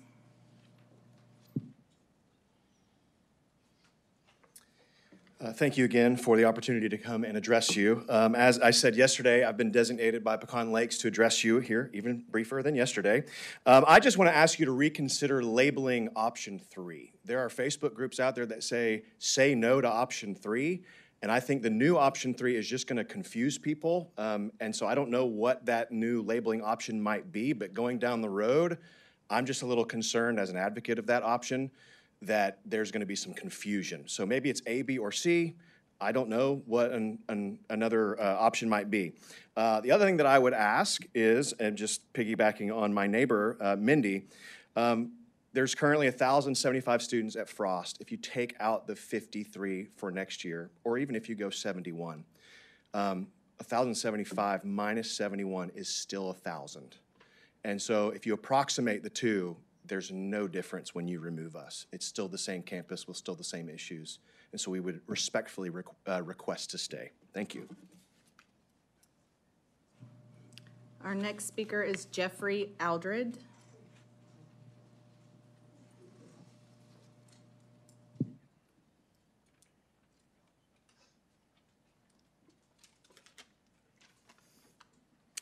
Madam President, Dr. Nivens, distinguished board members, my name is Jeff Aldred. I'm an English teacher at Fulshear High School, a resident of Kingdom Heights, and the father of 2 girls, a 5th grader at Frost and a soon-to-be kindergartner. My wife also teaches at Foster High School. We live and work in the district. Our children attend LCISD schools. We are all in. As a teacher at Fulshear, I see the overcrowding firsthand. I'm also pragmatic enough to realize that something has to be done. I come to you this evening with 3 main points. Number 1, Jackson is not a comparable school. I've worked at Title I campuses. My issue is not the teachers and staff. My issue lies in the zone of proximal development. Number 2, we purchased our home because of Frost Elementary and the Gold Track. Schools are why parents buy the homes that they do. Now to have that taken away feels like a trick, regardless of the circumstances. Number 3, it needs to be all or nothing with Kingdom Heights. I worry that keeping the part of Kingdom Heights that's still building zoned to Frost is to simply appease the builders because Frost sells homes. With all of Kingdom Heights zoned to Sorry, Jackson, your time's up. In closing, we all want to do what's best for kids. I leave tonight believing the best in both the board and the district. Thank you. Our next speaker is Tara Petty.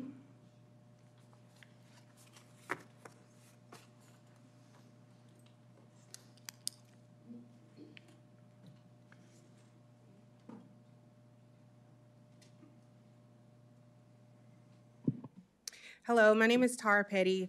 The proposal to rezone our school district raises concerns that cannot be overlooked. Our school, Austin Elementary, currently operates below capacity, offering ample room to accommodate more students while keeping us River's Edge there. Currently, I'm here to simply ask that we keep River's Edge at Austin. One aspect that deserves acknowledgement is the thoughtful design of our current district boundaries. The boundaries such as natural rivers and railroads, ensuring safer and more straightforward community routes for our children are all avoided if we stay at Austin. One other thing that I do like to point out is that tonight you all stated that Jane Loan is possibly there for overflow of crowded schools. At least if we stay at River's Edge, we will continue to help with capacity issues. Thank you. Thank you. Our next speaker is Vanessa Marsters.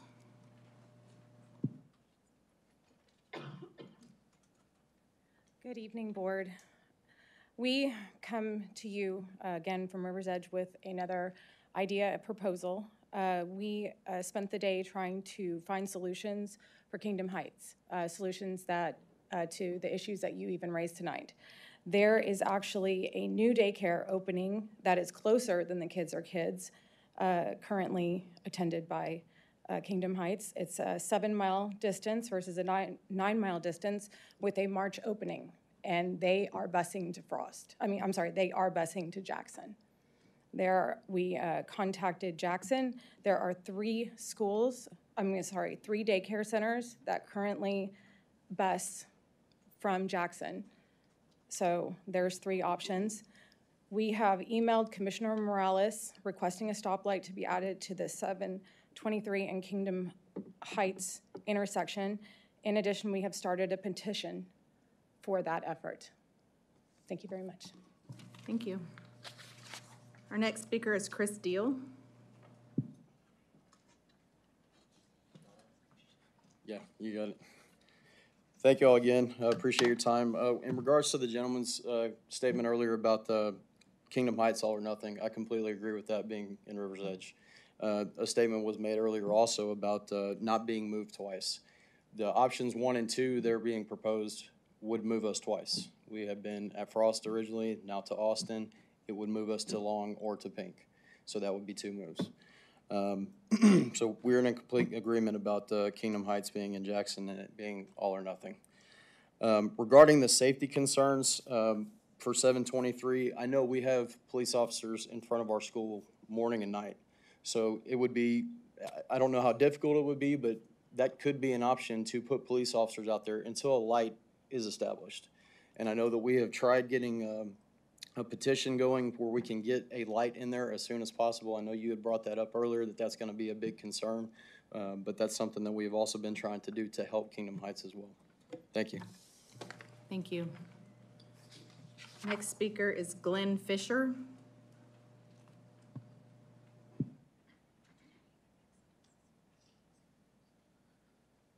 Good evening, and thank you for your time. I'm Glenn Fisher from the River's Edge community. As one of our committee members stated last night, River's Edge has already been subject to rezoning once before. I believe I can speak for the community in stating this: uprooting our children for a second time from the school that they now love and thrive in will only serve to inflict unnecessary emotional harm once again on our families. I'm happy that my daughter attends Austin Elementary. It's a great environment with kind and loving staff. Austin Elementary has a healthy social economical balance that that integrates our children. Our current state ratings reflect this balance and diversity at the school. No, we are not rated as highly as Frost Elementary. However, this does not reflect any deficiencies in our education. As stated, it reflects a well-balanced diversity. Please remember, Austin Elementary is nowhere near overcapacity, so moving us serves little to no purpose in a fair and equitable decision. Thank you. Thank you. Our next speaker is Leslie Gracie.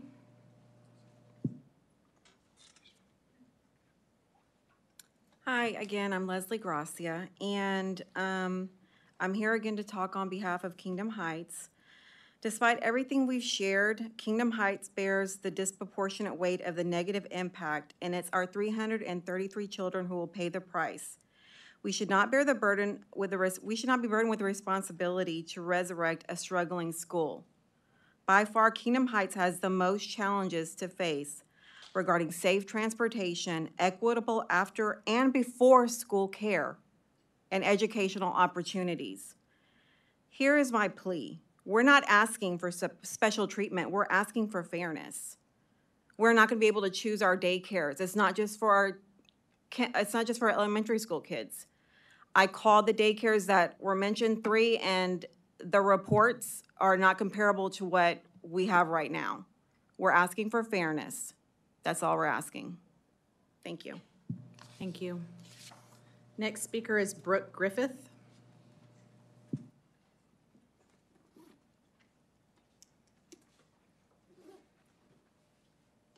Hello, good evening. I'm Brooke. I know this is an emotionally charged decision and isn't being taken lightly, and we really appreciate all the thought being given. My main concern is that we keep this a discussion involving actual community members with a vested interest in what is best for our children and not profit margins. It's my understanding that there are builders here along with MUD representatives. I want to keep the focus on the relief for the children at Frost and not property values or concerns of resale values of newly built homes. I don't believe these builders are here to represent our children or our community. Hopefully, they're here to see how much improvement is needed for the infrastructure of their community, like a stoplight at their exits and the need for a school from the inception of this large community that was built. Change is hard, and I don't envy anyone's position here. Early in the start of our family, we were part of the regentrifying of a neighborhood elementary that was in our neighborhood. Nobody ever wants to be the first, but it ended up being wonderful for our kids and our community. It took 2 to 3 years on paper to become a top-rated school, but in theory, it was a lot quicker than that with the family involvement. We absolutely cannot wait to make changes at Frost. All the kids are suffering with the sheer volume of students. I hope we can keep this as cordial as possible as we all converge again at junior high and high school. Thank you. Our next speaker is Matt Barnes.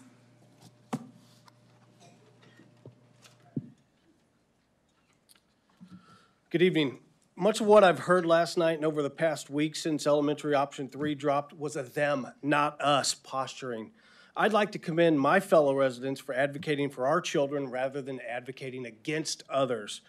The board is clearly poised to send our kids to a lower performing school with no PTO, no parent involvement, no special programs, fun events organized for the kids. Is the district going to help us launch this with financial assistance along with the backing from the principal and faculty? We understand there are a host of external and socioeconomic factors that lead to lower scoring schools. We feel that every kid should have the right to a great education regardless of where they live. However, last night it was suggested that some were disparaging the passion and professionalism of the staff of Jackson. This couldn't be further from the truth. We also heard that ratings are not indicative of the school. Well, try telling that to a prospective homebuyer interested in our community while viewing the STAR testing disparities between Frost and Jackson. The whole point of ratings and testings is to publicly inform customers and parents your time's up. about the academic performance of each respective school so they can make an informed decision. Thank Would you allow your children to do the same?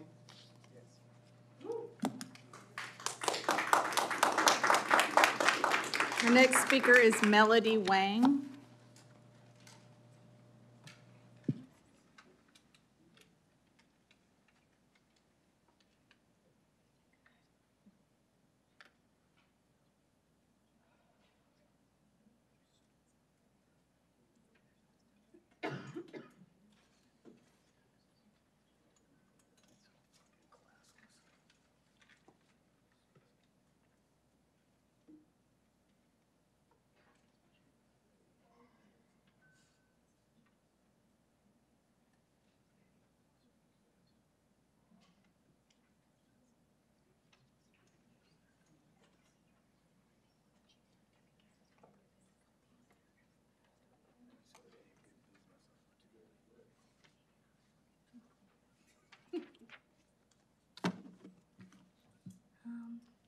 Good evening, ladies and gentlemen. Thank you for letting me speak right now.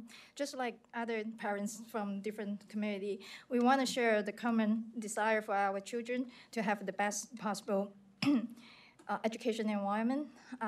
First, Jackson is 1,300 lower than Austin. And please look at the crime map and the sexual register map. And Jackson is the worst location. Then it's way worse than Pink and Austin. And we moved from North Carolina. We don't mind to drive 10 or 20 minutes extra to go to a safe, quality school every day, just like we do every day right now. I understand Lamar CISD intend to preserve Jackson, but our children is not decoration for the empty classroom. They attend to school to read books. They not fill up the empty bookshelf.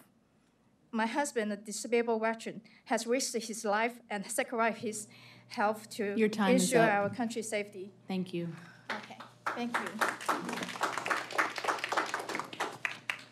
Our next speaker is Stacy Stewart.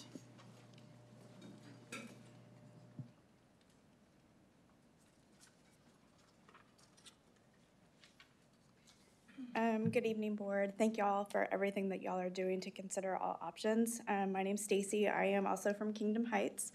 Y'all have heard a lot and you've gotten a lot of emails, but I kind of want to throw a little bit of the human element back into this as well. First off, Dr. Nivens, based off of some of your comments last night, none of us think that any of the teachers or the staff are subpar at Jackson Elementary, and I have retired teacher friends that just retired in the last couple of years that have the same thing that you have to say about Jackson, so I am not worried about that at all. My main concern is the safety getting out of our community, turning left.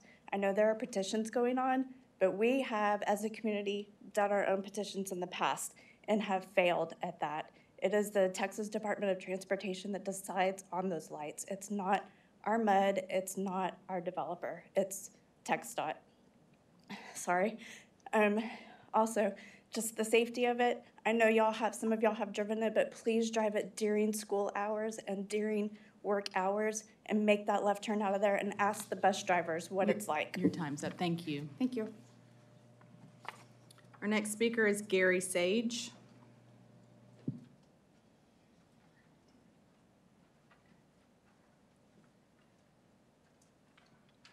Well, thank the board for allowing me to come and speak. As a former superintendent for 22 years, I know where you are. I know the pain that you're having to put all this through there. And it's a hard decision, I know that. But I think if you'll stop and think, last night we had this discussion about Frost and the schools, Austin, and whatever. A lot of participation. The next round of talk about elementary schools was hardly anyone, they weren't here. It was like it wasn't an issue. Stop and wonder, why is it an issue with Kingdom Heights and Frost? And the big issue is, we feel as though, at least I do, and it's been said, that the kids at Kingdom Heights will be a social boost for Jackson. It will give them a chance, Jackson, as a campus, to have better scores. I really find that to be a little bit offensive, to think that our kids in Kingdom Heights are being social pawns to help kids at Jackson. Thank you.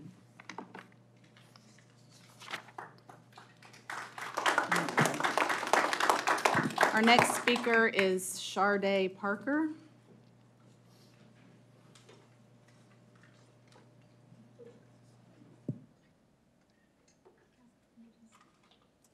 My name is Sharday. I live in Kingdom Heights, and in the words of the great urban philosopher Jay-Z, men lie, women lie, numbers don't. All this talk we heard yesterday, Jackson is a sweet school. Sweet don't pay the bills. And you're asking us to sacrifice our children. I moved here from Connecticut to give my nephews a better school, and you're telling me now I need to send them to a school that the ratings are not comparable. And you also have not told us how those students perform when they go to the middle schools on the gold track. You've given us no information about that. If you want people to go along with this, you have to sell it. Y'all have not sold it. Y'all have not sold it. Nothing that has been provided to us shows us that it's a comparable education, and you're asking me to sacrifice children. I now have to apply to charter schools. I now know how much it costs to send my children to Fort Bend Christian and all these other things. I voted on every bond every single time. I'm not doing it anymore. And you sat here and told us, oh, we need to fix the stadium. Build schools. I don't care about no stadium. Build schools, because there's no room for these kids.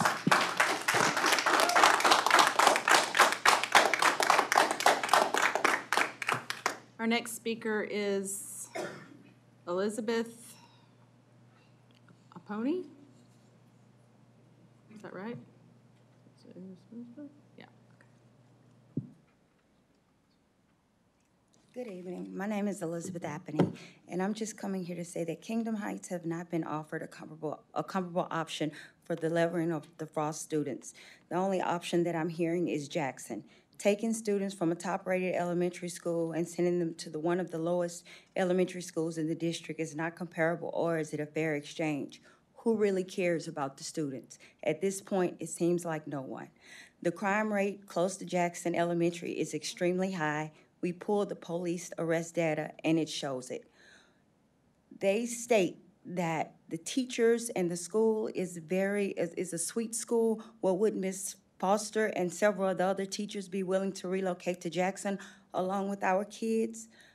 Jackson is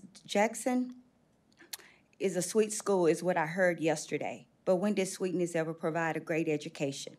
The left turn is dangerous. It has caused many fatalities. Are you willing to place the families in danger, or even that one officer that someone suggested direct the traffic last night? I'm sorry, your time's up. I purchased my home based on education, and this is not what I purchased a home for in Rosenberg.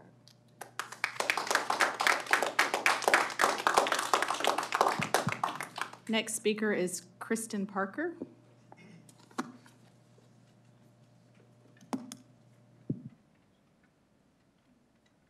Hi, my name is Christian Parker. My son is a student at Frost Elementary. He is a science fair winner. He is a chess champion. This past 2 weeks ago, he won it. And it is disheartening that you are trying to take these kids from a top tier school. We worked so hard to get my kids out of schools like Jackson. And I understand you're saying like, oh, but Jackson's a nice school. You guys knew this school was failing. This is not new. I went and looked up the statistics. Do you understand that your fifth graders in Jackson, they went from being mastered. On the STAR test, they went from mastered. The numbers went down for the people who mastered. And then your school self-reported and said because they could not assist the accelerated students, why would I want to send my gifted child to that school? Why would you do that to him? And you can say, yeah, look at the other schools. Give me a comparable option. Do not tell me that I have to send my son to the hood. And I don't care. Your school is not comparable, and you guys knew this was coming. This is not I'm sorry, new. your time's up. Thank you.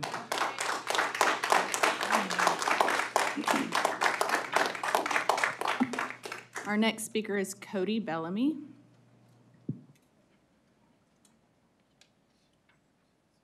Good evening, Board. Thank you for the opportunity to speak. My name is Cody Bellamy. I'm a father of 2 that currently attend Austin Elementary. I know this is very emotionally charging decisions that y'all have to make and vote on. I just ask that the criteria that y'all have set forth in the previous slide that was shown is kept in mind in regards to River's Edge going to Austin. Y'all's criteria says that effective and efficient use of school facilities, Austin is currently not at full capacity. Mr. Lambert, you said that, or someone said that it was 50 kids from Pecan Lakes need to come into Austin, so we have to be booted out and our 181 students have to be affected. I don't feel that is fair. You also said it is to reduce overcrowding. Austin is not the one that's overcrowded, and I believe that option 3 that was presented, the new option, is the best for future growth in the areas throughout the central part of Lamar ISD. Thank you. Thank you. The next speaker is Sean Heil. Is that right? Good evening, y'all. My name is Sean Heil. I I've been a resident of Kingdom Heights since 2015. We built in the neighborhood. I have a 4-year-old daughter that will be school-aged in about a year and a half, I guess. And I appreciate your time this evening. The concern regarding the proposed rezoning of the elementary school lies in the perceived lack of reasonableness and fairness and equitability in the schools that we're going to be receiving. I feel as though there's been little to no consideration for the education of the children of Kingdom Heights, and we've kind of been put on a sacrificial table compared to every other neighborhood in the area that's being proposed. I acknowledge the emotional aspect of this matter as a parent. I love my daughter more than anything, and I want the absolute best for her. We built our home there. We moved out here for that purpose, and to have that ripped away from us feels like a slap in the face, to be quite frank. The proposed solution of relocating elementary students from Frost to Jackson is purely unacceptable. It feels as though Kingdom Heights is being unfairly targeted. I believe there should be a refocus presenting a comparable and reasonable alternative elementary school solution that offers a more equitable educational ranking to what we've had. I believe other neighborhoods also need to be considered in this too. We should not be the only neighborhood that's being charged. Sorry, your time's up. Thank you. I appreciate your time. Thank you.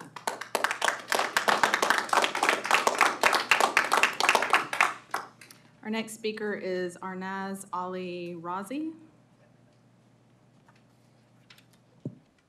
Hi, good evening. My name is Arnaz. I'm a new resident of Kingdom Heights from New Jersey. Thank you for putting our kids on the gold track for foster, but as you all know, the foundation for our kids begins with elementary school. Dr. Nivens, you said our engagement was outstanding, but now we need your help. We organized an online petition against the releveling of schools in which over 500 signatures were received. And the #1 reason parents moved to Kingdom Heights was for the schools which you are now taking away from us. There is a reason why we drive 15 minutes to get to Frost Elementary. Please do not use us as low-hanging fruit to appease your own neighborhood constituents or to remedy underutilization at Jackson, and do not simply use proximity to Jackson Elementary as your only solution. I encourage you to look at additional options where Kingdom Heights can be aligned to an A-rated elementary school. If not, I suggest building a new one for our community as we will continue to grow to a point where you will ask us to rezone again in a couple of years. More importantly, I would encourage you to see the crime and safety reports for the Jackson Elementary neighborhood before making any decision on behalf of Kingdom Heights. Thank you very much. Thank you.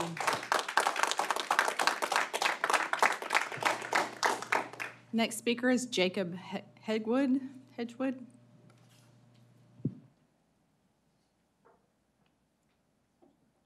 Good evening. Tonight on my way home, I received an email regarding tonight's board meeting. I was faced with a tough decision, being that tonight is my 3rd grader at Austin Elementary's Christmas program. That decision is not as vital as the ones you are all faced with this evening. And I wanted to not take a minute, but maybe just 10 seconds to acknowledge you guys, Dr. Nivens, Madam President, and the Board of Trustees, on the tough decision you all face. It seems that I appreciate both the rigorous process it appears to be in place, but the considerations given for the communities affected. My decision to come this evening is on behalf of River's Edge to address the proposed moving of students out of Austin Elementary and in support of the revised leveling option 3. While most of my education has come in the last 20 minutes from the operations officer you have here that's wonderful, I do have experience in leading men and making tough decisions, giving a multitude of variables. Some of those variables I want to bring to your attention is moving kids from River's Edge out of Austin from a school that is already underutilized. Another factor that I heard brought up was the traffic congestion. Your time's up. And I just wanted to close with this. Dr. Nivens made a statement at the beginning of the session that our kids are counting on us to make the best decisions for them. And as the chief officer mentioned, option 3 would result in the least amount of communities affected. Thank you. Thank you.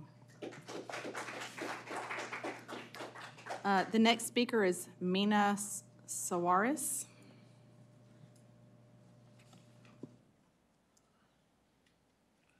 Good evening, everyone. Taking the podium again tonight to stand for my community, Kingdom Heights, and express my disappointment.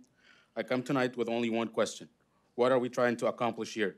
Because if we are here tonight just to discuss how to level school so you can justify asking for funding to build new schools, I'm sorry to say these meetings and discussions don't step up to the purpose or meet the so-called criteria of leveling. But if we are here to talk about the best interest of our kids, which should be our main concern, the optimum solution was to build a school to accommodate a new large growing community. But sadly, the district has failed already to address a growing problem. What was taken? What was the actions taken to counter this problem? How did you deal with the forecast data that should have been a wake-up call for y'all? The district waited till the last minute when we're in a complete chaos, seeing communities fighting last night, trying to throw us under the bus, tearing our communities apart, and sugarcoat a solution that they won't accept for themselves. Now we want to solve the problem with a much bigger problem by sending 219 kids within a growing community to a school with a capacity of 400 isn't solving the problem. You're just putting a Band-Aid on a deep wound. Aside from the sorry, your safety and time's up. academic, all I wanted to say is our kids cannot be paying the fault of this district. Thank you.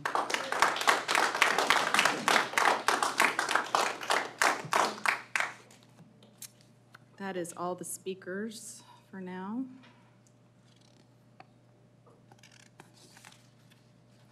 Madam President, can we Yes. take a break? Yes, yes, we'll take a 5-minute break, 10 minutes break, 10-minute break. Come back at 8:27.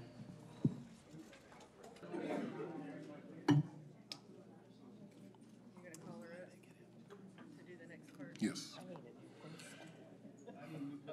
All right, trustees, we have our Southeast Lamar CISD leveling conversation coming up. I'll turn it back over to Ms. Cole-Hamilton. Part of our presentation addresses the southeast portion of the district, and it will impact the following trustees: Trustees Hotzel and Trustee Welch. And so in looking at the projections, again, the same color coding applies. Red is over building and portable capacity, orange is over portable capacity, and the blue represents campuses that are underutilized. The southeast portion plans impact the following campuses: Campbell, Carter, Dickinson, Hutchison, Velasquez, and Williams. Again, these are just estimations. However, trustees, last night at your board workshop, you provided feedback to go ahead and remove options 2 and 4, which we have done. In the course of your discussion, you elected to have the ABC create additional options for your consideration. And so those have been removed from this data projection chart. Again, the bottom chart represents what happens if we do not level. And so you see if we do nothing, several campuses are underutilized, or Carter Elementary is experiencing the growth concerns. And so this evening, we're going to present some leveling options to address this and better balance enrollment in this area of our district. Good evening, Board of Trustees and Dr. Nivens. Tonight we want to bring forth a discussion about the maps for the southeast portion of our school district. Again, we've changed the background and put more contrasting colors for our elementary school attendance zones so they're better legible for our community to be able to see. So option 1, we have River Park, which is located east of 99 and north of 59. Going to Campbell Elementary School Zone. The Campbell Elementary School Zone doesn't change, but River Park would come out of Hutchison and shift southward into Campbell Elementary School. Hutchison would then go south to be able to pick up the retreat at Sovereign States, Rivers Chase, Brazos Village, and Brazos Gardens would shift into Hutchison, allowing Williams Elementary School attendance zone to shift south and pick up Bombrook Plantation north of Reading, and Bridlewood Estates would come out of Carter. Also to allow Williams to pick up those 2 neighborhoods, Dickinson would pick up Brazos Gates and Brazos Terrace would go into Dickinson. And those are the changes in option 1. Are there any questions about option 1? Option 2 is no longer an option. So option 3, the Hutchison attendance zone does not change. The Williams attendance zone does not change. The Campbell's attendance zone in Graywood does not change. The only section that would change is we have 4 sections that are currently zoned to Carter. Bombrook Plantation would go into Campbell Elementary School. Bridlewood Estates and Brazos Lakes would go into Dickinson, and the future Austin Point would be zoned into Velasquez Elementary School. Option 4 is no longer an option. Are there any questions? If you can go back to option 3, Mr. Buchanan, just to be clear, we're not talking about all of Bondbrook. We're talking about Bondbrook north of Reading Road. That is correct. The south side will continue to stay at Carter. Last night, we decided we're going to give the ABC an option to create 2 maps, but of the 2 we're going to give them, we're now calling them option 1 and option 3. It looks as though option 3 moves fewer neighborhoods. That is correct. There are less students being moved in option 3 than in option 1. Because in option 1, if you look at it, we would be moving 1, 2, 3, 4, 5, 6, 7, 8, 9 neighborhoods in option 1. And in option 3, we would move 1, 2, 3 with students and one without students. And there's no way on option 3 that Bondbrook North and that section of Bridlewood could stay together?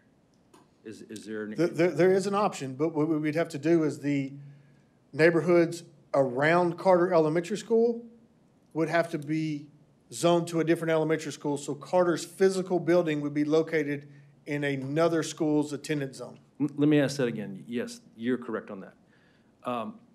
Bondbrook North and Bridlewood are going to move somewhere, it looks like. Is there any option to keep those two neighborhoods together, to send them all to either Dickinson or all to Williams or all to Campbell? Or in every scenario, is it best to split that portion of Bondbrook with that portion of Bridlewood? Because they sit right next to each other. They're different communities, but I'm just curious. I don't want you to make another map right here on the fly. Okay. I would have to look at the numbers because Bondbrook Plantation is a large number of students. There's over 200+ students in that one section, so moving that neighborhood into another elementary school, it adds a large population to that campus already. You're probably going to get that at the ABC. Yes, sir. You're going to have representatives saying, well, if you're going to move us, at least move us with the neighboring neighborhood. The other question I have from the parents was, when we put these maps out, will it be detailed enough that they can zoom in on the street level? Is that going to be a possibility with the kind of maps we produce? We can put the layered map, when we put it out, where it has this, so it's a little bit more background, so you can take Google Map it and kind of compare it. I would say that when you look at any of these, it's a little bit difficult because you're putting the attendance zone layer over the top of it. It does make it a little bit more difficult to be able to read the background behind it. Sure. But the map will be in a PDF, not in like a Google map. It's not on a website for them to be able to zoom in and out like that, but it is a high-resolution PDF file that we have. It is a high resolution. Yes, sir.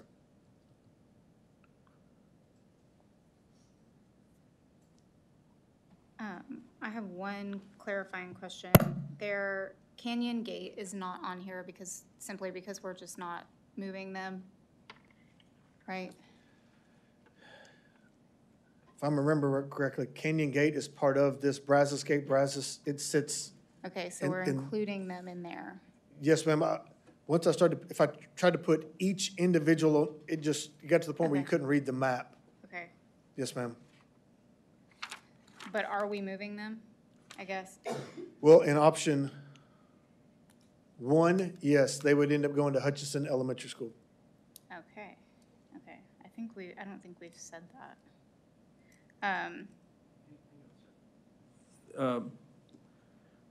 99 comes there and splits River Park, so your divider is showing on option 1, Canyon Gate. Is that not showing it going to Dickinson?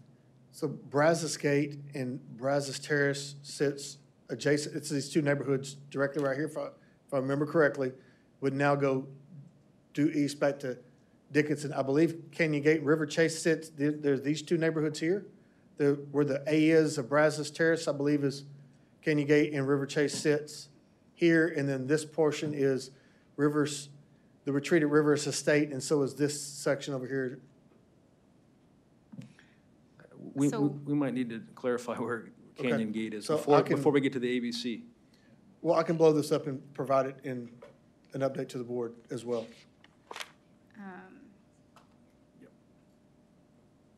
Yeah, and then for the Hutchison, for River Park, there's River Park and then there's River Park West, is that correct? So there's River Park. So you have River Park that is east of 99, you have River Park that is west of 99, and then you have the other River Park west, I believe, that sits west of River. So there's 3 river parks. So we're only talking about moving East River Park. Yes, ma'am. It would be dividing what is currently the River Park subdivision that's divided by 99. Okay. Only the east side of that would be going to Campbell in option 1. The west side would continue to go to Hutchinson. Okay, because I got a couple emails from people concerned that my kids can walk to Hutchison, why would we move them? But I guess it's not the people that close to Hutchinson. No. So if they're walking to Walkable. Hutchinson, they would have to cross 99 Yeah. to be able to get there. Okay. And just to They're not doing reiterate the point last night, and we cannot say this enough, because I did get an email about this today. We are not talking about secondary students. We are only talking about elementary students here. That is correct. So if River Park, in this scenario, that portion goes to Campbell, they would not move to the maroon track secondary. They would stay on the blue track. That is correct.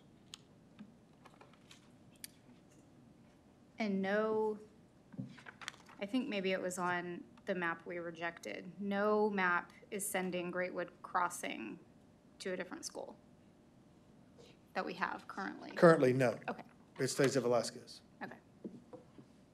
And to answer your question, Mr. Welch, those are the three current options we have drafts of for Tomas Sorry, that we'll correct- present later about the secondary.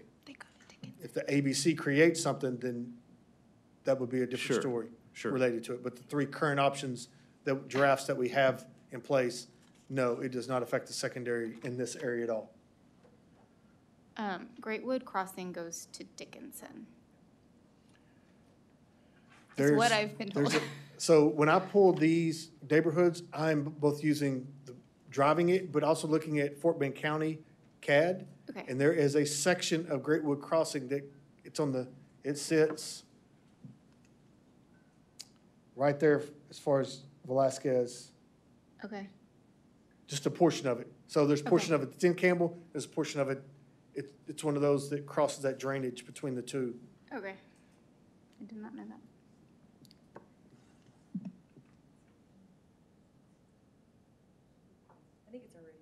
But yeah, it is split. There's like a large ditch or a Yeah. bayou or something there.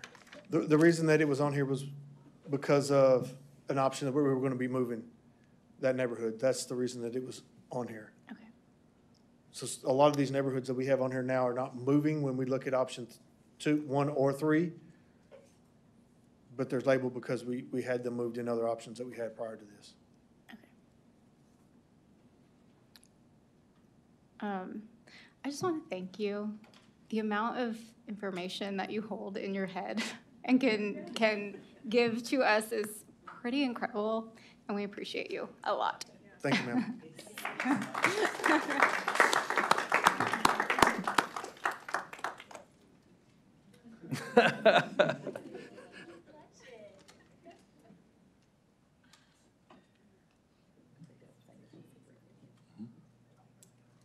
You ready? Next.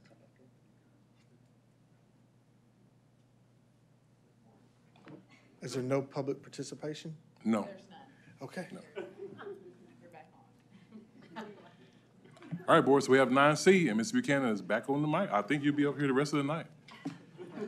Good evening, Board of Trustees and Dr. Nevins. Tonight, we'll bring forth consideration. The board approved in the November of '22 to be able to go out for a bond election that would include a new CTE center, and our taxpayers graciously allowed us to move forward with that in a new option. So tonight is really a public kickoff of where the CTE center will be located. It's going to be located at the corner of Klosterhoff and Spur 10, is where it will be located across from the Dollar Tree, Dollar General distribution warehouse. So our timeline right now, conceptual design will be presented to you tonight, possible action in January. In January, we'll also do a future action item for the schematic design. So the conceptual design is where it's located and basically what we call a bubble diagram. It's just how these programs will be in the building, how they'll be arranged within the facility. Schematic design is the floor plan. So it actually, here's the floor plan, a little bit more granular detail of that. And then the schematic design would be possible action in February. Future action in February will be design development. So design development is the elevation or the exterior of the facility. So we'll be able to bring for some options. We'll also have our design committee that will incorporate in that and bring back rankings like we have with other facilities with possible action in March. Our plan is to have a future action item for GMP number 1 in May, and in June, hopefully approve GMP 1 for that facility. Construction will start in July, and then construction would end in June of '26 with a August 26 opening of the new facility. Is there any questions about the timeline before we move to the next section? Okay, so before we get to the design itself and what programs are in the facility, we had our bond design team along with our CTE department, and then our CTE program has community partners that they develop as they go through their programming and what offerings need to be made. So we've also got input from those stakeholders to be able to say what do we need to be offering within our facility.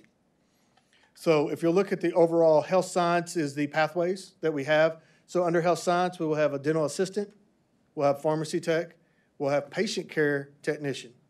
Under hospitality and tourism, we'll have culinary arts. Under human services, we will have cosmetology. Under distribution and logistics pathway, we'll have distribution and logistics. Under construction, we're going to have a carpentry lab. Practicums, we'll have plumbing and pipe fitting, which is both plumbing, water, and gas and sewer. And then you'll have electrical and HVAC. HVAC stands for heating, ventilation, and air conditioning. And then in transportation, we're having automotive tech along with paint and body, and then a drone lab as well. We'll have under arts, AV, technology, and communication, a design and multimedia lab, digital communications, and an artificial intelligence lab. Are there any questions about the programmings? I would like to publicly invite State Representative Gary Gates to get involved with Lamar CISD in building this, because he's carrying bills in Austin, and he's often saying that public school systems build their CTE centers with worthless programs because they don't offer a lot of industry certifications that help kids post-high school. So that's one. My question to you is, how many industry certifications are we planning to offer?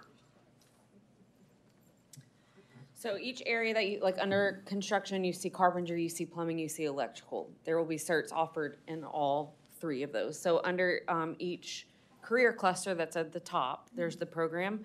And in every program, there will be at least one, if not more, certifications offered in those areas. And how about some of these other areas that we're showing here? All of them, that's what I'm saying. So culinary Everything. arts, cosmetology, they will all have an opportunity for students to earn an industry-based certification. Is this a little unique compared to some of our neighboring districts? Are we offering more certifications? So we are going to be offering more, yes, sir, and we're going to be offering some programs that I have never seen on other at other CTE centers as well. So, way to go! Yeah.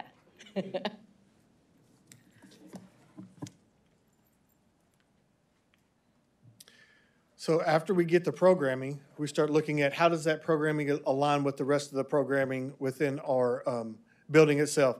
So what we'll do is just laying out the red circles are entry points for the public or for students to be able to come in the building. You have transportation that starts on the left side that will have drive-through areas so cars can come in the back and out the front. There's also an enterprise industry for them to be able to service some of the public, or if they use some of the district vehicles come through, things like that, so they can get that experience as well.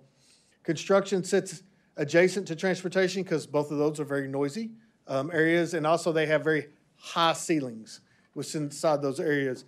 Also, it allows for the service entrance to be at the back of this facility and not towards the front. So we're trying to make sure that it's both aesthetic but functional in its process. Adjacent to construction is logistics and building support. Not only will it be programming for logistics and building support, but it will be a functional space to be able to provide that logistics for the building itself. So as things come in, they will be able to offload them and load them up. Our large group instruction space, along with our culinary and bistro, so that way when there's large group instructions or other kind of professional development there, those students can now serve. So now they get that hospitality that they need, certificates and practicums, be able to do that. As you move back to the front, you have the campus admin, you have classrooms. There's both regular classrooms on the second and first floor as we go through this facility. The reason being is we're constructing it to be a half day. So some of these practicums are double blocked, or they may have 3 blocks, but there's a full block for them to be there. So there will be some regular classroom, core classrooms instruction. Explain a double block, please. So for instance, if you have a 50-minute classroom for Algebra 1 right now, If you're double blocked, you get an hour and 40 minutes, so you spend longer time within your practicum. So if you've ever changed oil or did a brake job on a car, it takes more than 50 minutes to be able to service that. So that allows those students to get those practicum hours instead of having to stop in the middle of their practicum. And then as you go down, you have cosmetology, which will be out front, arts AV, a shell space, drones. The shell space is we'll have an allowance there to build that out. But again, as we continue to vet this, if we want to expand a program or if we need to add different things to that facility, it would allow us to do that within that area. This is our second floor. So our second floor, a lot of the gray boxes are mechanical because we have to have air conditioning and heat within inside of our facilities, electrical panels. But then we have another set of core classrooms upstairs. Our health science, that entire 3 programs will be upstairs along with the AI lab. Are there any questions about the conceptual design of the new CTE Center? I would just say that I'm incredibly excited about this for our students and thankful for the work Dr. Lazar has put in, and you, sir, Mr. Buchanan, just that this is going to open up so many opportunities for our students to get out there and make a living and start earning income right out of high school and all that. So this is, and we're working with, we have a CTE Leadership Academy currently where our current CTE students go through a 6-month process where they're meeting other employers, where they can start building those relationships right now in high school. And this is going to open up the avenues for our students for so much. And so seeing all these programs is incredibly amazing for us. And I would also like to add to the board trustees, this isn't pulling anything off our current high schools. So our current CT programs at our high schools will still be there, still function the way they are. This is just augmenting and making those programs better. From what I understood, that the lower levels are at the main campuses and this is moving them up to, but every high school will be able to be part of this CTE at some point of the day, correct? Yes, ma'am. Either in it'll be either morning or afternoon. We'll look at schedules, so. And yes, so the way it will work is for most of the programs, the lower level courses will happen on the home campus, and then they will report to the CTE Center for their junior and senior year for the upper level courses. And this is what we've been missing over the last few years, is trying to get that up, to get to that level. Yes. Good.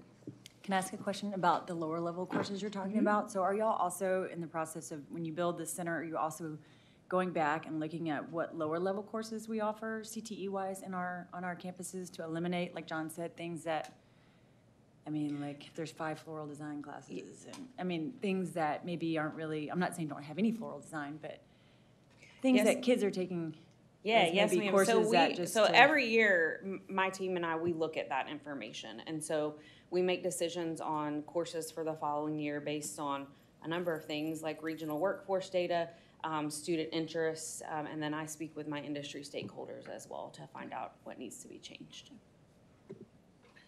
Mr. Buchanan, are we building this CTE Center large enough for the maximum build-out of Lamar CISD? So I think long-term, we're planning to have 12 high schools, something like that.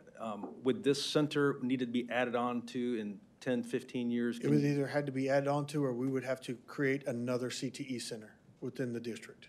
So this building that we're going to build is going to be able to handle how much capacity? Right now, I mean, we're still fleshing that out, but right now it's 850 plus AM, 850 plus PM.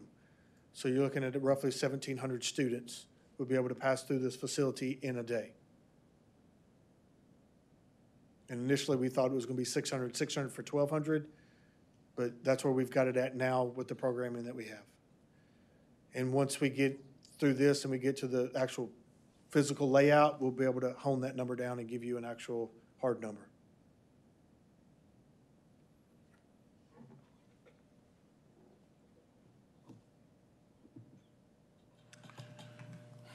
I was going to remind everybody how we got to this point.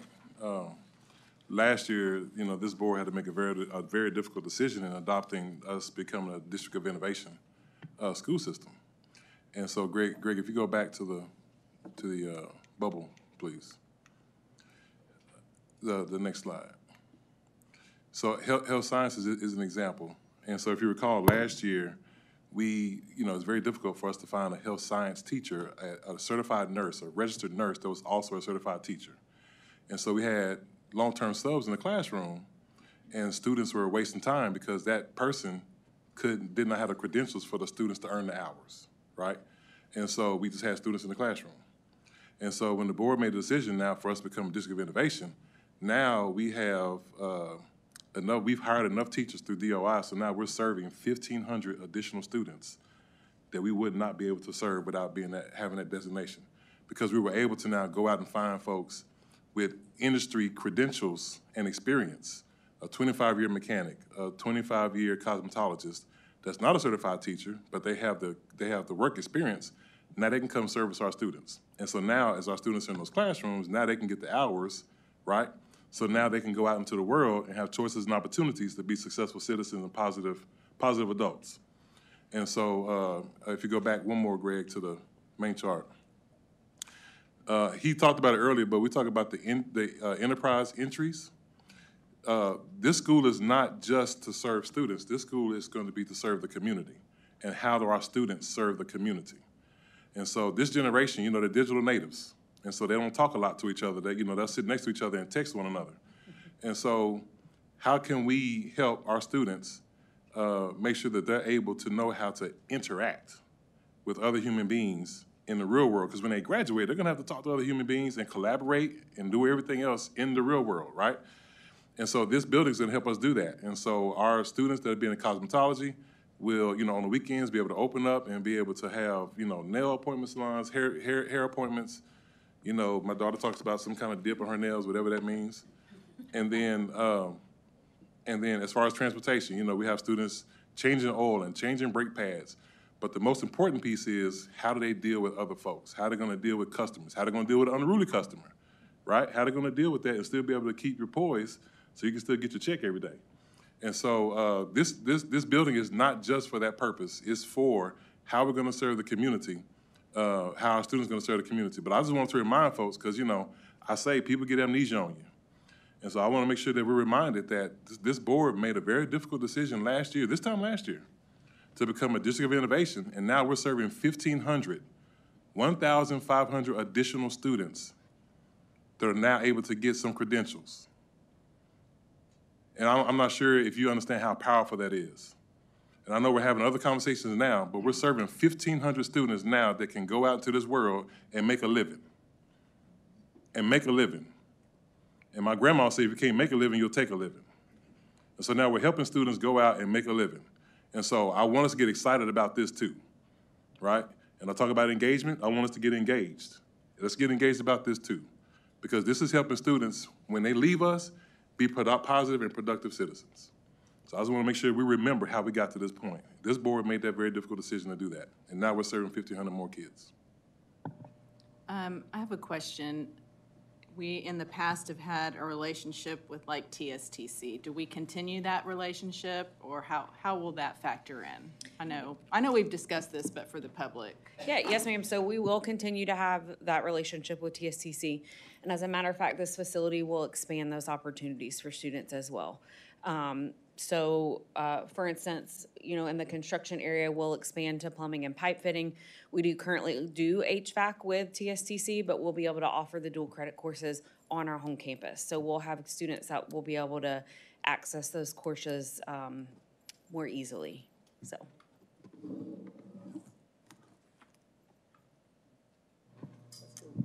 Okay, any other questions? No?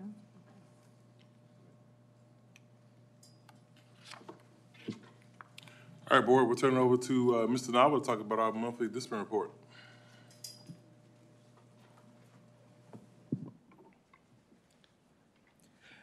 Good evening, President Bronzell, Board of Trustees, Dr. Nivens. Tonight I'll be providing you with an update for the month of November. Okay, so as previously mentioned, TA has updated the disciplinary action reason codes based on the 88th legislature, and so these are the three that have been updated. Just to kind of give you the update, the Student Code of Conduct has been updated to reflect the new codes. The English version is currently up to date and is located on the LCSD website, and we're currently finalizing the Spanish version of the Student Code of Conduct. Before I review this Skyward Discipline, I'd like to publicly acknowledge that during the October meeting, there was an oversight on my part in which I stated the total number of Skyward referrals were at 55,059. That number was actually last year's total. So that information has been updated and was provided to all of the board members at the last board meeting in your binder. So just wanted to make sure that I publicly acknowledge that. So the next three slides are the slides for Skyward referrals up through the end of November. We're currently sitting at 32,210 referrals. As you can tell, there are some areas in which we have an increased number of referrals. For example, FAI, which is the failure to follow rules, currently at 3,048. You have disruptive behaviors, which are 1,467. Teacher referrals at 1,093. The second slide is just part two of the Skyward Discipline, with noncompliance leading the way at 3,135. You have misuse of media devices at 1,108. And a few others are skipping class at 899. And you have physical confrontations at 831. As previously mentioned as well, a large portion of the discipline referrals come from tardies. And so when we start looking at the 32,210, when we remove the tardies, which are currently sitting at 14,661, which is about 45% of those referrals, that reduces our total number of referrals to 17,549, or approximately 54.5% of all referrals. Some of the discipline referrals are not necessarily reported to the state based off of PEEMS. We do have some incidences which are referred to as minor offenses. So those referrals are not necessarily reported to the state. But state-reported offenses, we are currently sitting at 5,247. This is just a comparison over the last 6 years, so you have an idea of where we sit currently. And when we take a look at that number, that's about 11.7% of our student population. Doesn't mean that 11.7% of our kids have referrals, but that's just number-wise. That's about where we average. This is the number of discipline referrals in which ISS or OSS has been assigned as a disciplinary consequence over the last 6 years. As of November 30th, there has been 2,869 disciplinary incidents that have resulted in 4,408 days of ISS and 3,588 days of OSS, for a total of 7,996 days of either ISS or OSS. Can you define those? What are we talking about? Yes, so ISS is in-school suspension, and OSS is out-of-school suspension. Out-of-school suspension. Here you'll see the number of DAEP placements. DAEP for us, we always refer to it as ALC, so that for some people that may sound a little bit more familiar. But again, this is last year's information, and I put this on here just so that you can look at this information and compare that to this year, from year to year. So last year we had 1,051 DAP recommendations, and this is how they were divided up by 6 weeks.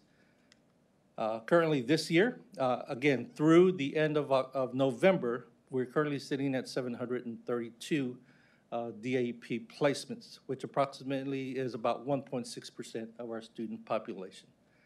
So again, looking at comparative data, when you look at the first 6 weeks, we're at 263. You compare that to last year, which was at 123.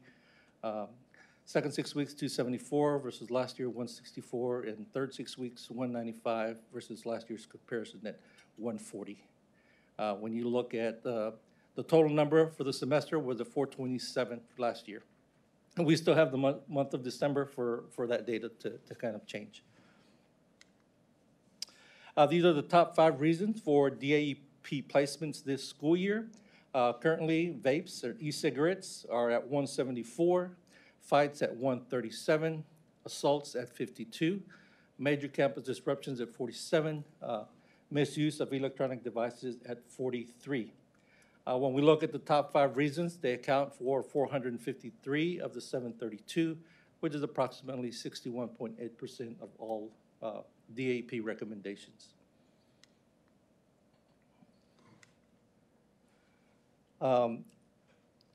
Here's the information based off of the offense by month. Same 5 offenses, but just divided by month.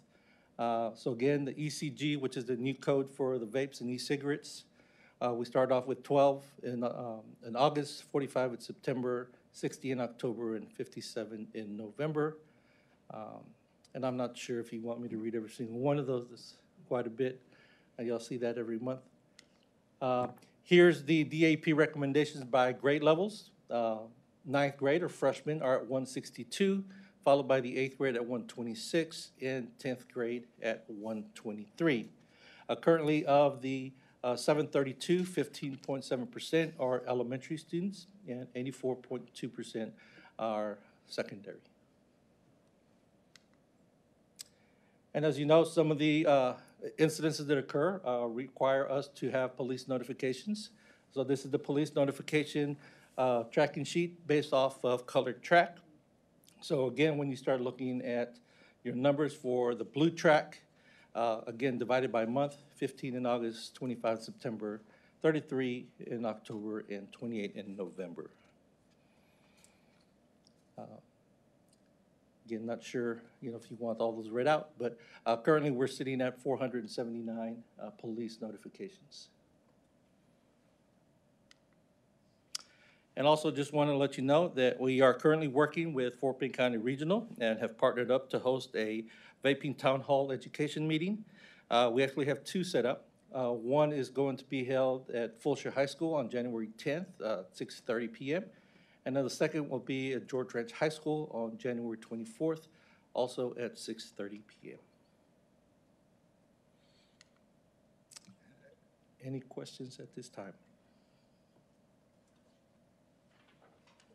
I do. When you had all the tardies up, are there what is the significance of each different row? What is that? So they're different because it's kind of towards the when you start using what we refer to as a tardy kiosk, which is a system that they use, down at the bottom you'll see it's like T10. That's like Right. 10th tardy, 11th tardy.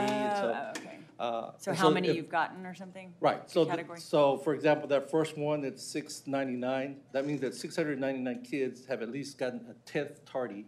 Oh, okay. I see what you're saying. Have a referral for a 10th tardy. Gotcha. Okay. But this is, if it's secondary, it's by grade, the Correct. class. That is by class period. Not So a just the student- whole, Absolutely. they're So walking a in the student door can lane. be tardy 7 times in one day for secondary. And what does void offense mean? The So gray? void offenses, that was a change that occurred this particular school year, in that we took the capability of being able to delete a referral from administrators. So when an administrator makes a mistake, whether it's a wrong coding, the wrong consequence or whatever, they don't have the ability to delete that any longer. So now they have to void that referral and create a new one.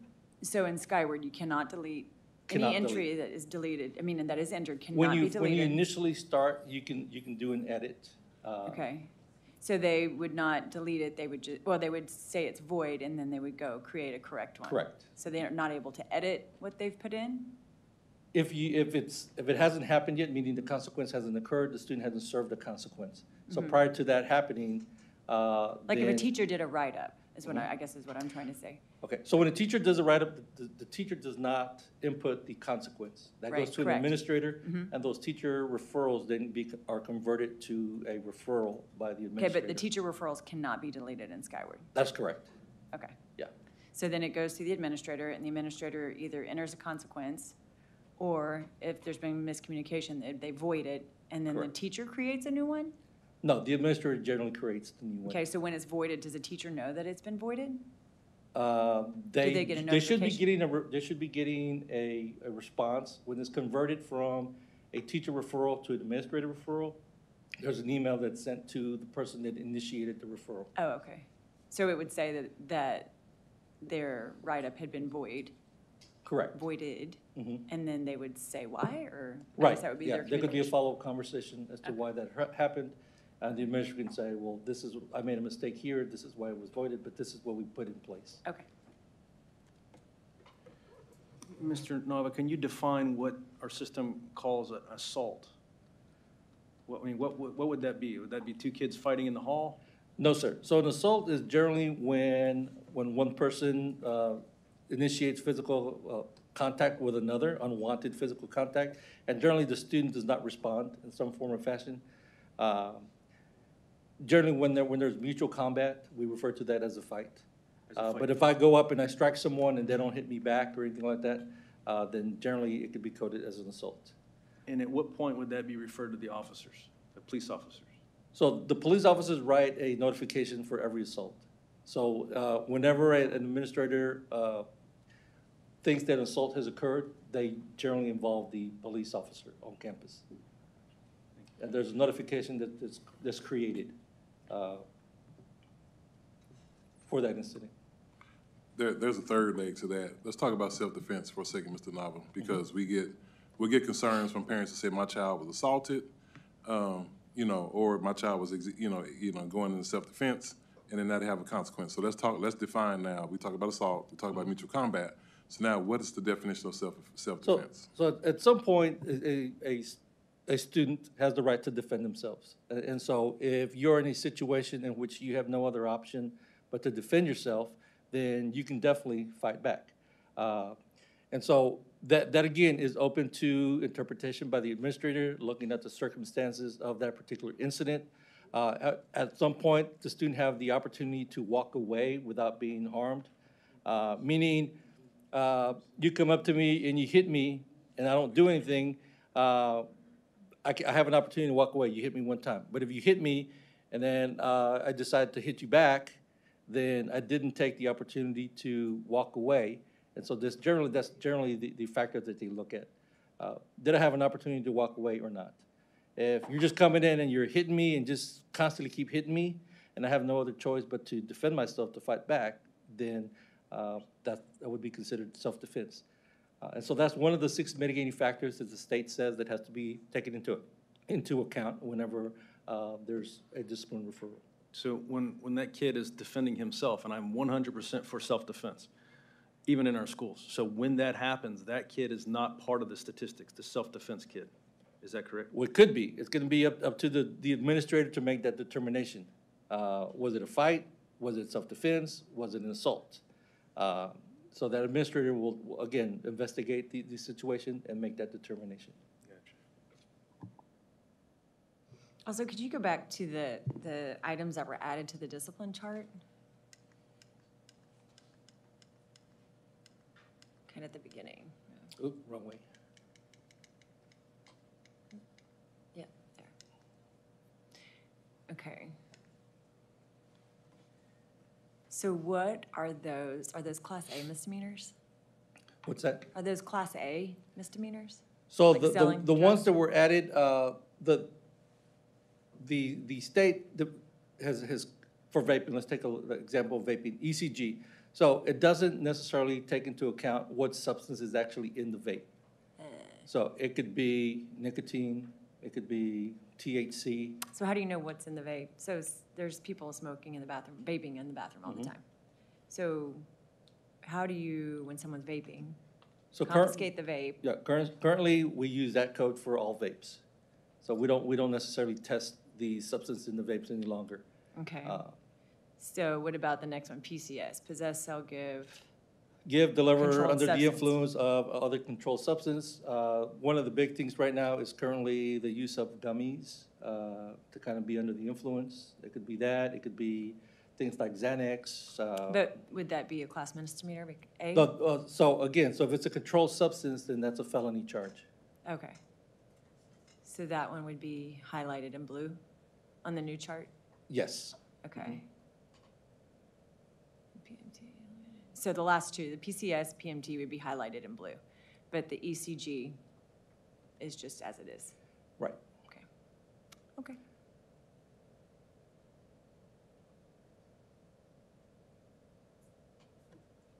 Okay. Oops, wrong way.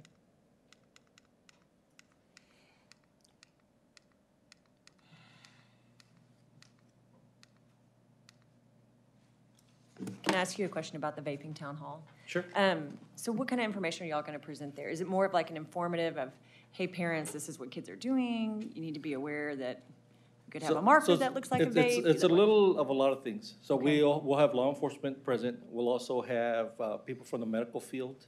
We'll have substance and abuse representatives there as well. So it's just a little bit of a lot. It's mostly information.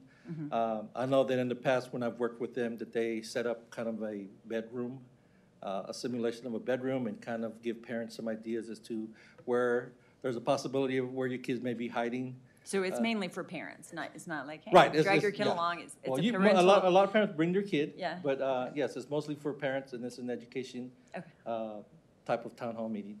And you get to ask questions from medical professionals that are there, law enforcement individuals as well. Okay.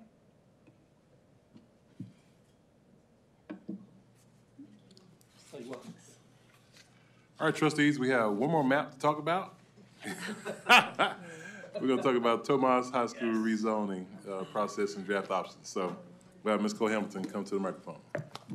And this is the part we talked about separating elementary and secondary now. Yes. Thank you, Dr. Nivens. Good evening, Madam President, trustees. So during last night's board workshop, trustees revisited the decision regarding how to zone to open the new secondary complex. And board, you approved moving forward with option A, which is a neighborhood approach. And that means that we rezone by neighborhoods. Going with option A means that elementary school attendance zones have zero impact on secondary attendance zones. We tried to connect them. They are now disconnected completely. So with that in mind, we'd like to talk about some options for rezoning for Tomas High School, which opens in August of 2025. And of course, we'll need to rezone some secondary campuses to create the population of students who will attend Tomas, along with the accompanying middle school and junior high school. Trustees, the same criteria we discussed earlier for rezoning and leveling will apply as we rezone for the secondary campus. The process remains the same. The ABC remains the same.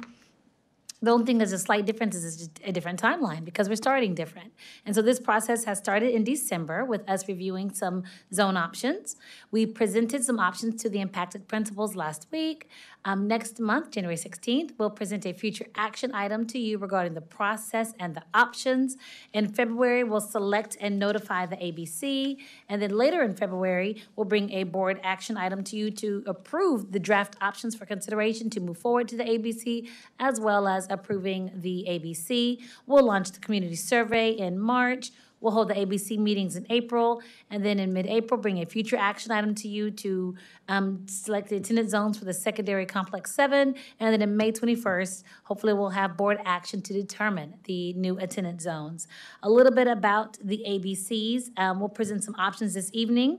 As Tomas High School will open with grades 9 through 12, and it's optional for 12th graders to attend. This represents our current 7th through 10th grade students. And so in forming the ABC, we're looking to have one parent per neighborhood. The maps that Mr. Buchanan is going to show this evening impact about 17 neighborhoods. So we would want one elementary parent, one middle school parent, one junior high parent, and one high school parent per neighborhood. For the high school parents, we're looking to have a freshman parent because that student will likely be impacted by the Tomas decision.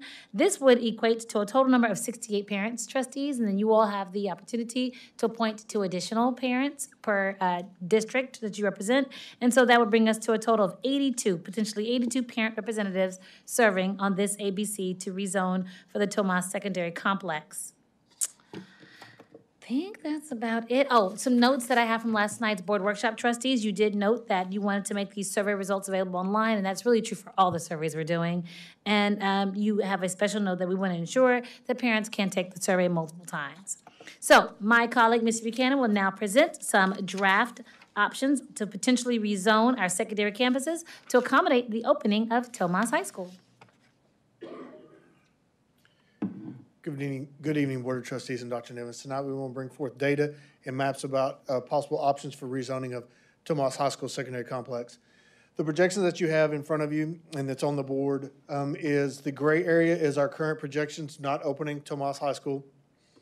Options that are in yellow, peach, and green are options, the projections based on each option. I would like to point out for the 25-26 school year, Because there's some fluctuation between our seniors going to be added, UIL being pulled out, what we did was we left every current sophomore at their high school, which would be their senior year for the 25-26, to get a good estimate of what those numbers would look like, because there's a lot of moving parts in that.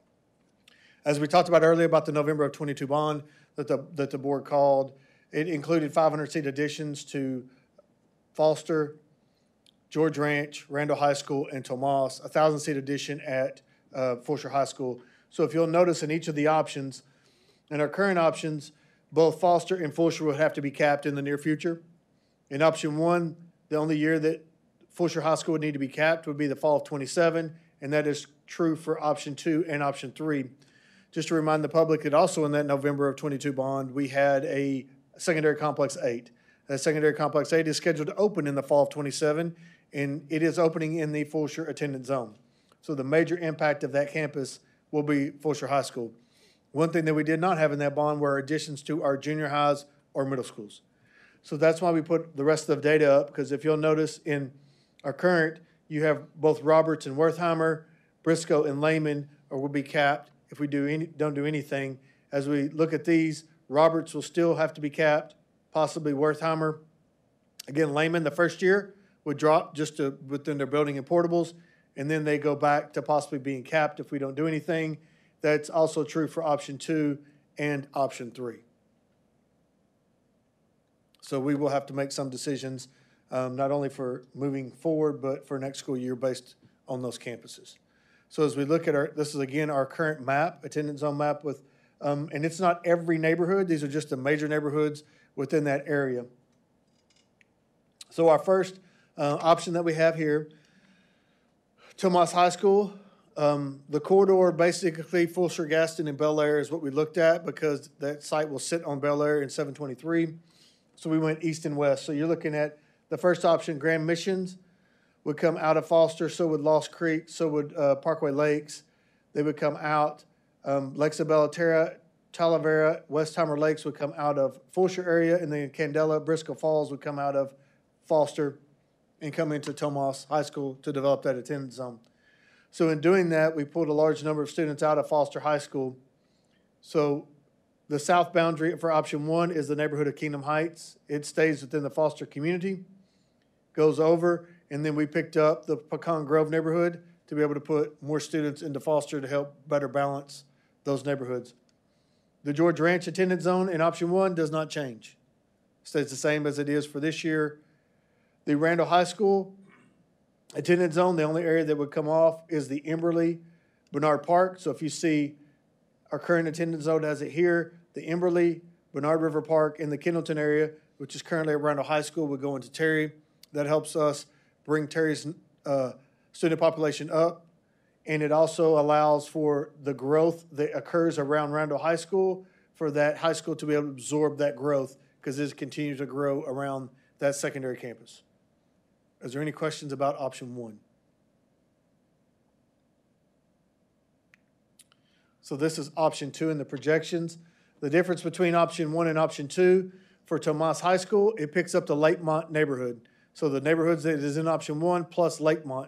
Again, that pulls more students out of Foster. What we looked at here is using the natural boundaries, which is one of our criteria, is to use the Brazos River until it crosses 90 and then 90 as it goes east. So this would go all the way down to the Brazos on 723. This would pick up Rio Vista, River's Edge, and Pecan Grove, would now go to Foster. The attendance zones for George Ranch does not change. Randall High School's in option 2 is the same as option 1, and so is Terry High School, other than the lowering of the northern boundary to the river. Are there any questions about option 2?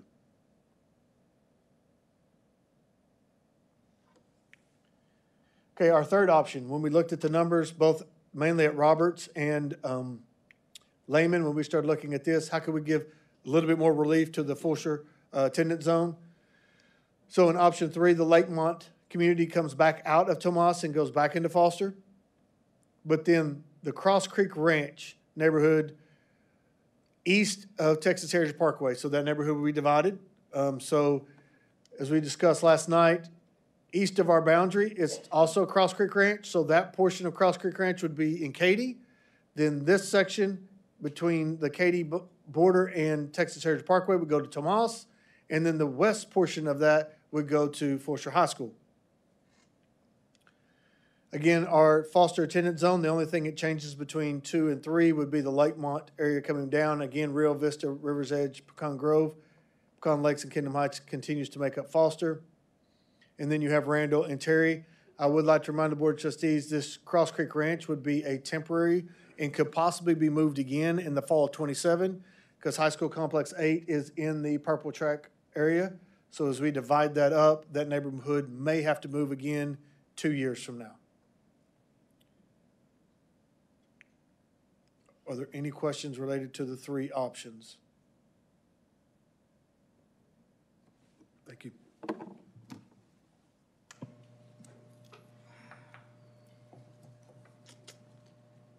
Okay, are there any items on the future consent item agenda that trustees would like to pull for discussion at the January board meeting?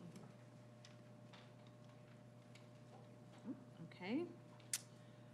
At this time, we will open the public hearing on the annual Financial Accountability Management Report regarding the financial integrity rating system of Texas Schools First at 9:23 p.m. We will first have a presentation. Good evening, Board of Trustees, Dr. Nivens.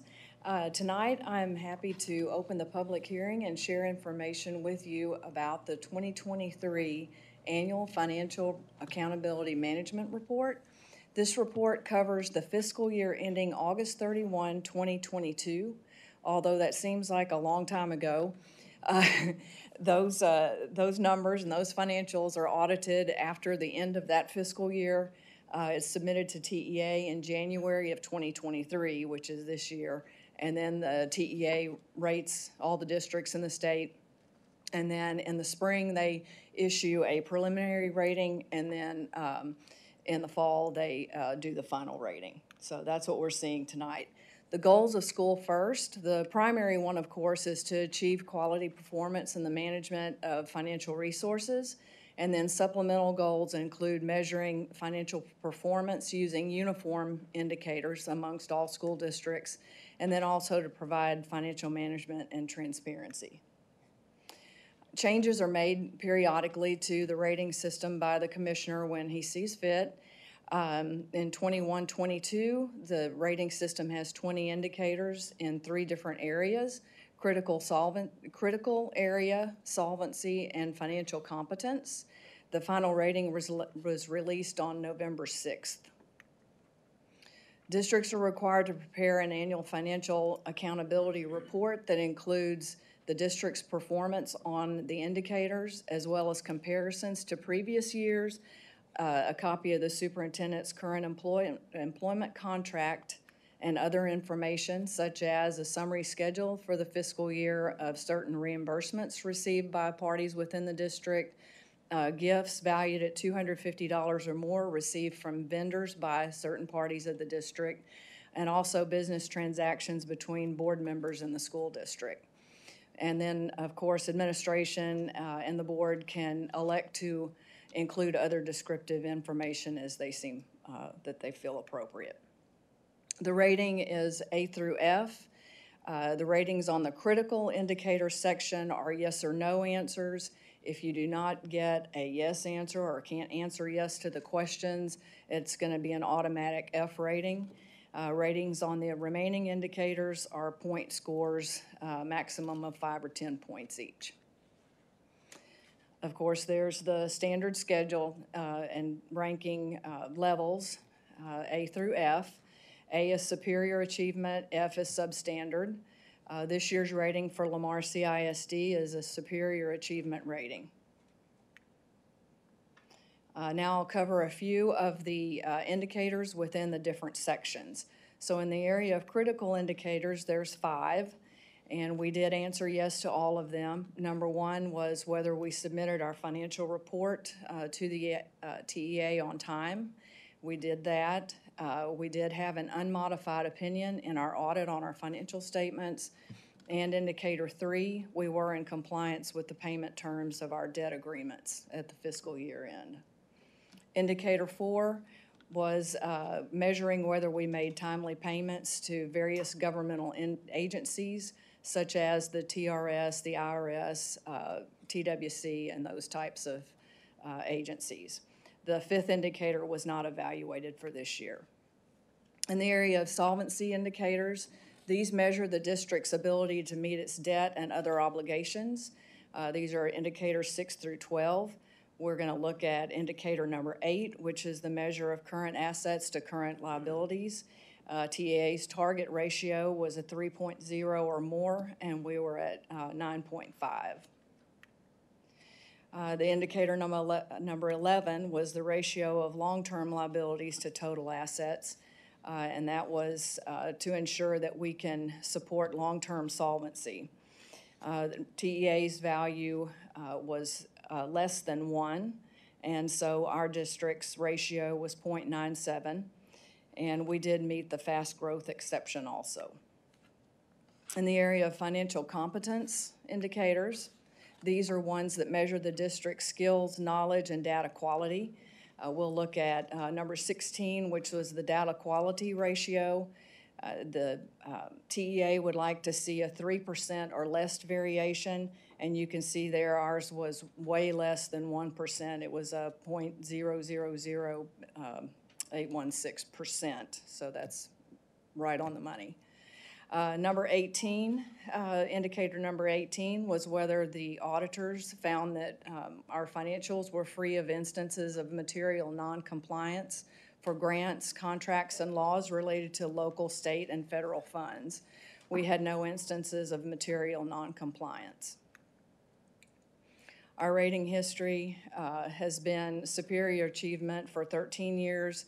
The system was revised in the 2014 year, so we passed. It was a pass or fail. Then we had superior for another 7 years, and this is the 21st year for having superior achievement. So with that, we have a copy of the report posted on the website, and there's more information there. With that, I'll answer any questions. Any questions? No, I just have a comment, though. One of the reasons I ran for the board originally was, what in the world is the school district doing with all my money? And since I've been in this position, I've been very happy with the way Lamar handles money under Dr. Randall in the past, and even continuing now under Dr. Nivens. So, and that is also testimony to you in the way you've run the financial department, Mrs. Ludwig. So, thank you. Thank you. I have a great team. Thank you. Thank you. So we did not have any public participation, so right there. Let's see, we will we will close the public hearing at 9:29 p.m.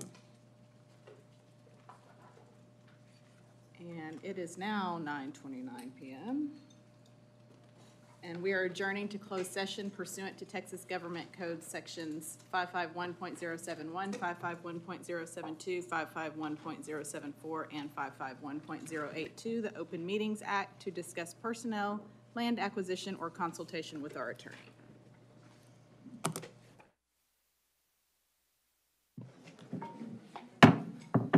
Okay, we're back in open session, and it is 10:18 p.m.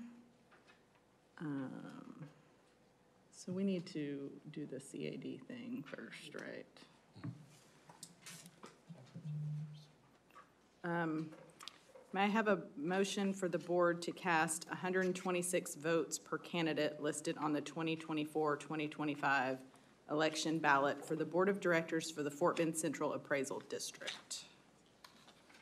You'll make the motion? I'll make the motion. Do I have a second? Yes. Second. Any discussion? Do you want to discuss, Are we going to discuss who we're going to be voting for? Yes. Let's go to the next slide for me, Dr. Jones, please. Oh, we didn't. Okay. Ms. Ludwig, you have that form?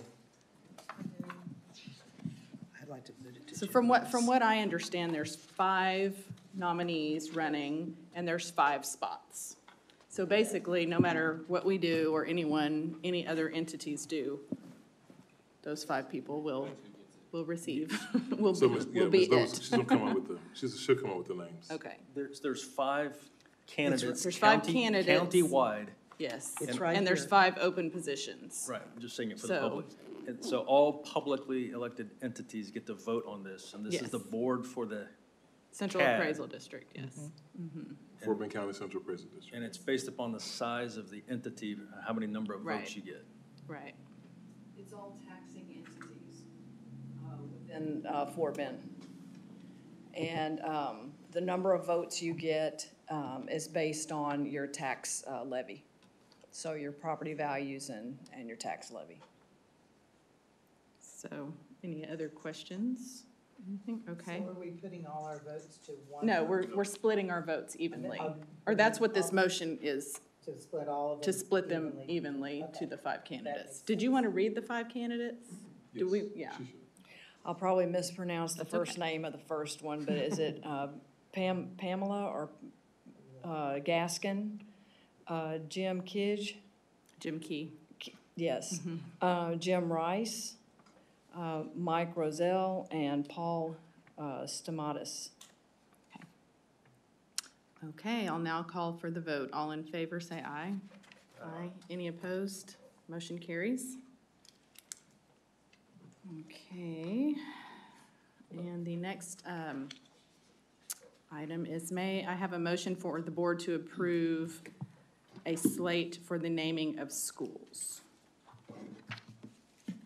I would like to make a motion for the names Becerra, Faggart, Danziger, Haygood, and Slowinski. Can you also add in about Bilstein for And Bilstein for middle school number 7? middle school number 7. Okay, that's a motion. Do I have a second? I'll second. Second. Any discussion? Yes. Go ahead.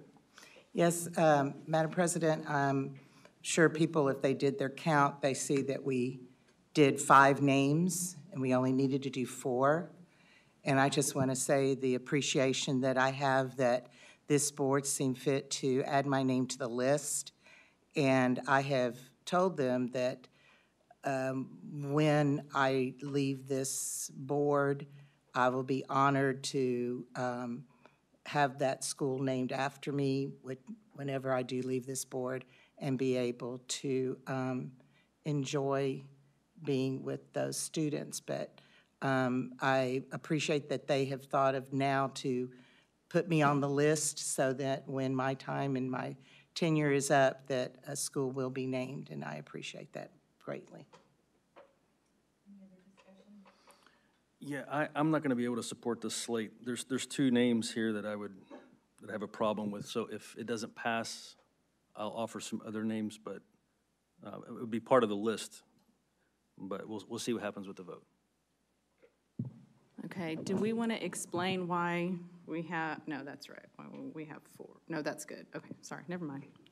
Okay, Maybe you should explain where the Bilstein name came from, since people aren't. okay, so Bilstein was during our last naming process when we named, I can't remember how many schools, and then I asked that we name the next school in the next process after Bilstein. So that is where that came from. So I guess we're just kind of, Because that name was solidifying. That name was tied with Melton Elementary. And so the board decided to go with your suggestion of keeping that name reserved for the next campus that opened, correct, which is middle school number 7. correct. Any other discussion? Yes, Well, I was just gonna say, it's kind of similar with these names. We had tie numbers. And with Kay still being on the board, we felt like it was appropriate to have these other names, and then once Kay is no longer on the board, that we honor her as well. okay. So all in favor, say aye. Aye. Opposed? Okay, motion oh, did you want to say something? No. No, okay. Motion carries. All right. Are there any future agenda items the board would like to add? Anyone? No? Okay, then the meeting is adjourned. It is 10:24 PM.